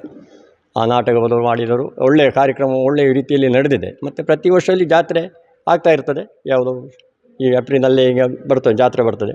ರಾತ್ರಿ ಉತ್ಸವ ಬಲಿ, ಮಧ್ಯಾಹ್ನ ಕಲಶ ಪೂಜೆ, ಇದೆಲ್ಲ ನೇಮಗಳು ಇದೆಲ್ಲ ನಡೀತಾ ಇದೆ. ಎಲ್ಲ ಊರವರ ವಂತಿಗೆಯಿಂದಲೇ ಆಗುವಂಥದ್ದು. ದೇವಸ್ಥಾನಕ್ಕೆ ಯಾವುದೇ ಆದಾಯ ಯಾವುದೂ ಇಲ್ಲ, ಸರ್ಕಾರ ಏನೂ ಕೊಡೋಲ್ಲ. ಅದು ಯಾಕೆಂದರೆ ಸರ್ಕಾರದ ಆದಾಯದಲ್ಲಿ ಇಲ್ಲ ಇದು. ಹಾಗೆಂದ ಊರವರು ಎಲ್ಲ ಕೊಟ್ಟು ತಾನಸದಿಂದ ಅಭಿವೃದ್ಧಿಯತ್ತ ಹೋಗಬೇಕು ಅಂತ ನಾವು ಪ್ರಯತ್ನ ಮಾಡ್ತಾಯಿದ್ದೇವೆ. ಇನ್ನು ಮುಂದಕ್ಕೆ ಇನ್ನೂ ಅಭಿವೃದ್ಧಿ ಆಗಬೇಕು. ಜನರು ಆದಷ್ಟು ಭಕ್ತರು ಬರಬೇಕು ಅಂತ ಮುಖ್ಯ. ಬರಬೇಕಾದ್ರೆ ಜನರು ಯಾವುದೇ ದೇವಸ್ಥಾನ ಇರಬೇಕಾದ್ರೆ ಜನರು ಹತ್ತಿರ ಇದ್ದವರು ಆದಷ್ಟು ಅದಕ್ಕೆ ಬರಬೇಕು. ತಿಂಗಳು ಶಂಕರಮಣ ಪೂಜೆ ಆಗ್ತದೆ. ಜನರು ಬಂದರೆ ಮಾತ್ರ ಅದು ಅಭಿವೃದ್ಧಿ ಆಗಲಿಕ್ಕೆ ಜನರಿಗೆ ಬೇಕು ಅಂತ ಆಗಬೇಕು. ಅಂದರೆ ನಮಗೆ ಹಿಂದೂಗಳಿಗೆ ಸ್ವಲ್ಪ ನಿಧಾನ ಗೊತ್ತಾಗೋದು ಅಂತ, ಫಾಸ್ಟ್ ಗೊತ್ತಾಗೋದಿಲ್ಲ. ಬೇರೆ ಸೇರಿದರೆ ಒಳ್ಳೆಯದು. ಅದು ಸೇರಿದರೆ ಮಾತ್ರ ಅದು ಅಭಿವೃದ್ಧಿ ಆಗ್ತದೆ. ಊರು ಒಳ್ಳೆಯದು ಅಭಿವೃದ್ಧಿ ಆಗ್ತದೆ. ದೇವಸ್ಥಾನ ಅಭಿವೃದ್ಧಿ ಆದರೆ ಪರಿಸರ ಒಳ್ಳೆಯದಾಗ್ತದೆ. ಅದು ಎಷ್ಟು ಬರ್ತದೆ, ದೇವಸ್ಥಾನ ಆಗಲಿ ಭೂತಸ್ಥಾನ ಆಗಲಿ ಯಾವುದೇ ಇಲ್ಲ, ಅದು ಅಭಿವೃದ್ಧಿ ಆದರೆ ಶಾಲೆಗಳು ಮತ್ತು ಎಲ್ಲ ಅಭಿವೃದ್ಧಿ ಆಗ್ತದೆ. ಅದು ಹಿಂದೆ ಹೋದರೆ ನಂಬಿಕೆ ನಮ್ಮದು ಹಿಂದೂಗಳದ್ದು ನಂಬಿಕೆ ಅಲ್ಲ, ನಾವು ನಂಬಿಕೊಂಡು ಬಂದಂಥ ಒಂದು ಪದ್ಧತಿ ಅಂತ ಒಳ್ಳೆಯ ರೀತಿಯಲ್ಲಿ ನಡೀತು ಅಂತ ಎಲ್ಲ ಸೇವೆನ ಬಂದು ಆದೀತು ಅಂತ ಹೇಳೋದು ನಮ್ಮೊಂದು ಭರವಸೆ. ಮುಂದೆ ಒಳ್ಳೆಯದಾದದ್ದು ಅಂತ ಜನ ಸೇರಿದ ಆದೀತು ಅಂತ ಹೇಳೋದು ನಮ್ಮ ಒಂದು ಭರವಸೆ ನಮ್ಮದು. ಮತ್ತು ಅದಕ್ಕಿಂತ ಮತ್ತೆಲ್ಲ ದೈವಶಕ್ತಿ. ಆ ಸುಬ್ರಹ್ಮಣ್ಯನ ಇಚ್ಛೆ ಹೇಗೆ ಆಗ್ತದೋ ಆ ರೀತಿಯಲ್ಲಿ ನಡೀತಾ ಇರ್ತದೆ. ಎಲ್ಲರೂ ನಾವು ನಂಬಿದರೆ ಅವನು ಫಲ ಕೊಡ್ತಾನೆ. ನಾವು ನಮ್ಮದಿದ್ದರೆ ನಾವು ಫಲ ಬೇಕು ಅಂತ ಏನು ಹೇಳಲಿಕ್ಕೆ ಸಾಧ್ಯ ಇಲ್ಲ. ನಂಬಿದರೆ ಮಾತ್ರ ಫಲ ಸಿಗುವಂಥದ್ದು. ಇದು ಇಲ್ಲಿನ ಇತಿಹಾಸ. ಮತ್ತು ಮುಂದಿನ ಇತಿಹಾಸವನ್ನು ಆದಂಥ ಕಥೆಯನ್ನೆಲ್ಲ ಅವರ ಮುಕ್ತೇಶ್ವರು ಉದಯಶಂಕರಗೌಡವರು ವಿವರಣೆ ಕೊಡ್ತಾರೆ. ಇದು ನಮಗೆ ಗೊತ್ತಿದ್ದಂಥ ನೆನಪಾದ ಅಂಥದ್ದನ್ನು ವಿಷಯ ನಾವಲ್ಲಿ ತಿಳಿಸಿಬಿಡ್ತಿದೆ. ಬಿ ಶಂಕರಾಯ ಭಟ್ ಬಳ್ಳಾವ್. ನಾವು 97-98ರಲ್ಲಿ ನಾವು ಇಲ್ಲಿ ಈ ಜಾಗ ಹತ್ರ ಒಂದು ಜಾಗ ತಗೊಂಡೆವು, ನಡಿಚಿಲ್ ಅಂತ ಹೇಳುವಲ್ಲಿ. ಆಗ ನಮಗೆ ಪ್ರಥಮವಾಗಿ ಇಲ್ಲಿ ದೇವಸ್ಥಾನದ ಬಗ್ಗೆ ಏನೂ ಗೊತ್ತಿಲ್ಲ ಹೇಗೆ ಅಂತೇಳಿ. ಹಾಗೆ ಬೇರೆ ಬೇರೆ ಇದಿರುವಾಗ ನಮ್ಮ ಸುತ್ತಮುತ್ತಲಿರುವಾಗ ನಮ್ಮ ಮನೆ ಆಚೆ 1-2-3 ಸಲ ಸರ್ಪ ನಾಗರಾವು ಬಂದ ವಿಷಯ ನಾವು ಕೇಳುವಾಗ ಸುತ್ತಮುತ್ತಲೆಲ್ಲ ಅದನ್ನು ಹೇಳಿದರು. ಇಲ್ಲಿಂದು ದೇವಸ್ಥಾನ ಅಜೀರ್ಣಾವಸ್ಥೆಯಲ್ಲಿ ಇದೆ, ಅದರ ದೋಷ ಇಲ್ಲಿ ಅಲ್ಲ, ಈ ಭಾಗಕ್ಕೆ ಜನರಿಗೆ ಬೇರೆ ಬೇರೆ ಸಮಸ್ಯೆಯನ್ನು ಎದುರಿಸ್ತಾ ಇದ್ದಾರೆ ಅಂತೇಳಿ. ಆಗ ಮತ್ತೆ ನಂತರದ ದಿನಗಳಲ್ಲಿ ಈ ಸಮಸ್ಯೆ ಇಲ್ಲಿ ಅಷ್ಟಾಂಗುಲ ಪ್ರಶ್ನೆ ಆಯಿತು. ಪ್ರಶ್ನೆ ಆದ ನಂತರ ನಾವು ಕೂಡ ಅದಕ್ಕೆ ಸೇರಿಕೊಂಡೆವು. ಸೇರಿದ ನಂತರ ಈ ದೇವಸ್ಥಾನದ ಬಗ್ಗೆ ಎಲ್ಲವನ್ನು ಕೇಳಿದಾಗ ಇಲ್ಲಿಯ ಕಲೆ ಕಾರ್ಣಿಕದ ಬಗ್ಗೆ ಇಲ್ಲಿ ದೇವರು ಮಾತ್ರ ಅಲ್ಲ, ದೈವದ ಇದು ಕಾರ್ಣಿಕ ಕೂಡ ಇದೆ ಅಂತ ಹೇಳೋದು ನಮಗೆ ಗೊತ್ತಾಯಿತು. ಅದ ನಂತರ ಇಲ್ಲಿ ಜೀರ್ಣೋದ್ಧಾರ ಎಲ್ಲ ಆದ ನಂತರ 2009ರಲ್ಲಿ ಬ್ರಹ್ಮೋತ್ಸವ ಪ್ರತಿಷ್ಠೆ ಎಲ್ಲ ಆಯಿತು. ಆ ಪ್ರತಿಷ್ಠೆಯಲ್ಲಿ ಎಲ್ಲ ಭಕ್ತರಿಗೆ ನಂಬಿಕೆ ಜಾಸ್ತಿ ಬರಲಿಕ್ಕೆ ಬೇಕಾಗಿ ಏನೋ ದೇವರ ಅನುಗ್ರಹದಲ್ಲಿ ಅದೇ ದಿನ ಒಂದು ಬ್ರಹ್ಮೋತ್ಸವ ಆದ ದಿನವೇ ಎಲ್ಲ ಇಲ್ಲಿ ಅನ್ನಂತರ್ಪಣೆ ಆಗಿರುವಾಗ ನಾಗನಗಟ್ಟೆ ಹತ್ರ ಒಂದು ಸ್ವಲ್ಪ ನಾಗರಾವು ಬಂದದ್ದು ಕೂಡ ಭಾರಿ ಒಂದು ಪವಾಡ ಅಂತೇಳಿ ಹೇಳ್ಬೋದು. ಅದರ ನಂತರದ ದಿನದಲ್ಲಿ ನಂಬಿಕೆ ಜಾಸ್ತಿ ಆಯಿತು. ಎಲ್ಲ ವಾರ್ಷಿಕ ಕಾರ್ಯಕ್ರಮಕ್ಕೆ ಮತ್ತು ಷಷ್ಠಿ ಉತ್ಸವಕ್ಕೆ ಎಲ್ಲ ಅಧಿಕ ಸಂಖ್ಯೆಯಲ್ಲಿ ಜನ ಬರಲಿಕ್ಕೆ ಶುರು ಮಾಡಿದರು. ಅದರ ನಂತರ ಅವರ ಇಷ್ಟಾರ್ಥವನ್ನು ಇಲ್ಲಿ ನೆರವೇರಿಸಿ ಬೇರೆ ಬೇರೆ ಸಮಸ್ಯೆಯನ್ನು ಮುಂದೆ ಹೇಳ್ತಾ ಇದ್ದ ಹಾಗೆ ಅದೆಲ್ಲ ಪರಿಹಾರ ಆಗ್ತಾ ಇತ್ತು. ಅದರ ನಂತರ ಇತ್ತೀಚಿನ ದಿನಗಳಲ್ಲಿ ನಾವು ಷಷ್ಠಿಯಾಗಿ ಜನ ಸೇರ್ತಾರೆ, ಬೇರೆ ಬೇರೆ ಕಾರ್ಯಕ್ರಮ ಎಲ್ಲ ಆಗ್ತಾ ಉಂಟು. ಮಯೂರ ಮಿತ್ರವೃಂದ ಅಂತೇಳಿ ಇಲ್ಲಿ ಒಂದು ಸಂಘಟನೆ ಇದೆ. ಅದರ ಮುಖದಲ್ಲಿ ಶನೀಶ್ವರ ಪೂಜೆ ಕೂಡ ಬಹಳ ವಿಶೇಷ ಇದೆ. ವರಮಹಾಲಕ್ಷ್ಮಿ ಪೂಜೆ ಕೂಡ ಆಗ್ತಾ ಇದೆ. ಅದರ ನಂತರದ ದಿನದಲ್ಲಿ ಈಗ ಮೊನ್ನೆ ಇತ್ತೀಚೆಗೆ ಒಂದು ಪವಾಡ ಅದು ಪವಾಡ ಅಂತಲೇ ಹೇಳ್ಬೋದು. ಯಾಕೆಂದರೆ ನಮ್ಮ ಷಷ್ಠಿಯ ದಿನದಲ್ಲಿ ಹೆಚ್ಚು ಯುವಕರೆಲ್ಲ ಸೇರಿ ಈ ಸಲ ಒಂದು ನಾಟಕವನ್ನು ಇದು ಮಾಡುವ, ಹಾಗೆ ಜನಸಂಖ್ಯೆ ಭಕ್ತಾದಿಗಳು ಸೇರಲಿಕ್ಕೆ ಒಂದು ಒಳ್ಳೆಯ ಅವಕಾಶ ಆಗ್ತದೆ ಅಂತ ಹೇಳುವ ಇದರಲ್ಲಿ ನಿಟ್ಟಿನಲ್ಲಿ ಒಂದು ಸಂಘಟನೆಯೊಂದಿಗೆ ಎಲ್ಲರನ್ನು ಸೇರಿಸಿಕೊಂಡು ಭಕ್ತಾದಿಗಳು ಅದರ ಬಗ್ಗೆ ಒಂದು ನಾಟಕವನ್ನು, ಒಂದು ದೊಡ್ಡ ನಾಟಕ ಹಂಪಿಯನ್ನು ಬುಕ್ ಮಾಡಿದರು. ಆದರೆ ಕೊನೆಯ ಕ್ಷಣದಲ್ಲಿ ನಾವೊಂದು ಮೀಟಿಂಗ್ ಒಂದು ಇಲ್ಲಿ ಸೇರಲಿಕ್ಕಿತ್ತು. ಸೇರುವಂಥ ಸಂದರ್ಭದಲ್ಲಿ ಅವರ ಫೋನ್ನ ಮುಖಾಂತರ ಆ ನಾಟಕವನ್ನು ನಾವು ಬೇರೆ ಕಡೆಯಲ್ಲಿ ಒಪ್ಪಿಕೊಂಡಿದ್ದೇವೆ, ಇಲ್ಲಿಗೆ ನಮಗೆ ಬರಲಿಕ್ಕೆ ಆಗೋದಿಲ್ಲ ಅಂತ ಹೇಳುವ ಒಂದು ಮಾಹಿತಿ ಸಿಕ್ಕಿತು. ಅದು ಈ ಭಕ್ತಾದಿಗಳಿಗೆ ತುಂಬ ಇಲ್ಲಿ ಬೇಸರ ಆಯಿತು. ಬೇಸರ ಆದ ನಂತರ ಅಂದರೆ ಒಂದು ವೈಯಕ್ತಿಕವಾಗಿ ಎಲ್ಲಿಯಾದರೂ ಮನೆಯಲ್ಲಿ ಮಾಡಿ ಒಪ್ಪಿಕೊಂಡ್ರೆ ತೊಂದರೆ ಇಲ್ಲ, ಆದರೆ ಒಂದು ಗ್ರಾಮದಲ್ಲಿರುವ ಇಂಥ ಒಂದು ಪ್ರತಿಷ್ಠಿತ ದೇವಸ್ಥಾನದಲ್ಲಿ ಒಂದು ನಾಟಕ ಅದಕ್ಕೆ ಒಪ್ಪಿಕೊಂಡ ನಂತರ ಅದನ್ನು ಅವರು ಕ್ಯಾನ್ಸಲ್ ಮಾಡಿದ್ದು, ಅಡ್ವಾನ್ಸ್ ತೆಗೊಂಡು ಕೂಡ ಕ್ಯಾನ್ಸಲ್ ಮಾಡಿದ್ದು ಭಾರಿ ಬೇಸರ ಆಯಿತು. ಆಮಂತ್ರಣ ಪತ್ರಿಕೆ ಆಡಿ ಪ್ರಿಂಟ್ ಮಾಡಿ ಎಲ್ಲ ಪ್ರಚಾರ ಕೂಡ ಆಗಿ ಸ್ವಲ್ಪ ಅದು ಕೊಟ್ಟು ಕೂಡ ಆಗಿದೆ. ಆಗ ದೇವಸ್ಥಾನದಲ್ಲಿ ಎಲ್ಲರೂ ಸೇರಿ ಅವರ ಭಕ್ತಾದಿಗಳೆಲ್ಲ ಸೇರಿ ಒಂದು ಪ್ರಾರ್ಥನೆಗಳು ಮಾಡಿದರು.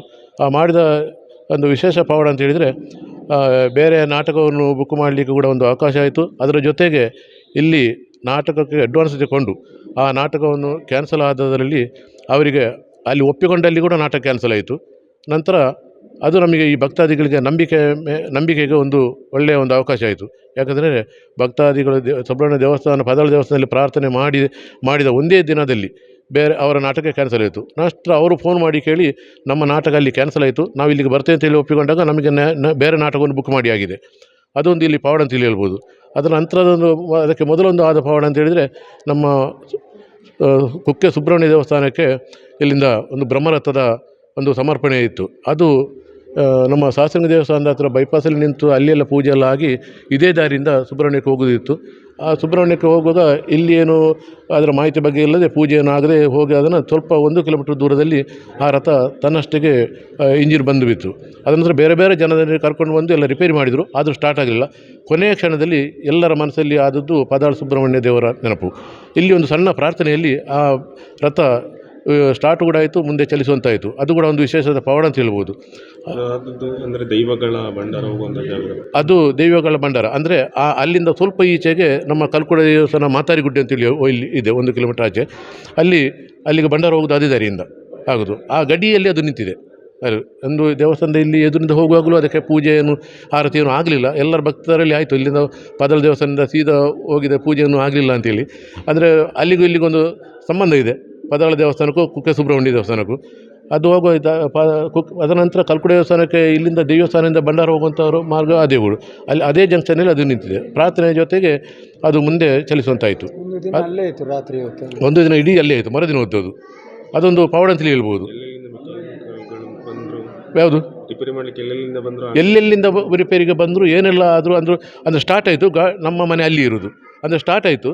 ಅವರೆಲ್ಲ ಲೈಟೆಲ್ಲ ಹಾಕಿ ಎಲ್ಲ ವ್ಯವಸ್ಥೆ ಮಾಡಿಲ್ಲ. ಸ್ಟಾರ್ಟ್ ಆದರೂ ಗಾಡಿ ಮೂವ್ ಆಗೋದಿಲ್ಲ, ಅಂದರೆ ಏನು ರಿಪೇರಿ ಆಗಲ್ಲ. ಅಂದರೆ ಖಾಲಿ ಒಂದು ಇಲ್ಲಿ ಪ್ರಾರ್ಥನೆಯಲ್ಲಿ ದೇವರ ಎಲ್ಲ ಕಾರ್ಣಿಕ ಕಲೆ ಎಷ್ಟುಂಟು ಅಂತ ಹೇಳಿದ್ರೆ ಜನರ ನಂಬಿಕೆಗೆ ಇದೊಂದು ದೃಷ್ಟಾಂತಲೇ ಹೇಳ್ಬೋದು. ಇದು ವಿಶೇಷತೆ. ಅಷ್ಟು ದೊಡ್ಡ ಕೋಟಿಗಟ್ಟಲೆಯ ರಥ ಇಲ್ಲಿ ಬಂದು ನಿಲ್ಲಬೇಕಾದ್ರೆ ಎಷ್ಟು ಕಲೆ ಕಾರ್ಣಿಕ ಇದೆ ಅಂತೇಳಿ ಅದರಲ್ಲಿ ಗೊತ್ತಾಗ್ತದೆ ಅಂತ ಹೇಳೋದು. ಎಲ್ಲರಿಗೂ ಒಂದು ನಂಬಿಕೆ ಜಾಸ್ತಿ ಆಗಲಿಕ್ಕೆ ಒಂದು ಅವಕಾಶ ಆಯಿತು ಅಂತೇಳಿ ನಮ್ಮೆಲ್ಲ ಒಂದು ನಂಬಿಕೆ. ರಾಮಚಂದ್ರ ಮಣಿಯಾಣಿ, ನಾನು ಇದು ಸಮಿತಿಯಲ್ಲಿದ್ದೇನೆ. ಇವರು ಜತ್ತಪುರ ನಾಯಕರು ಅಂತೇಳಿ ಸಮಿತಿಯಲ್ಲಿದ್ದಾರೆ. ನಮ್ಮ ಸೀನಪ್ಪ ನಾಯಕರು ಅಂತೇಳಿ ಅವರು ಒಟ್ಟಿಗೆ ಇದ್ದೇವೆ ನಾವು. ಹಾಗೆ ಎಲ್ಲ ಒಟ್ಟಿಗೆ ಇದ್ದೇವೆ ನಾವು. ಅದು ಥ್ಯಾಂಕ್ಸ್.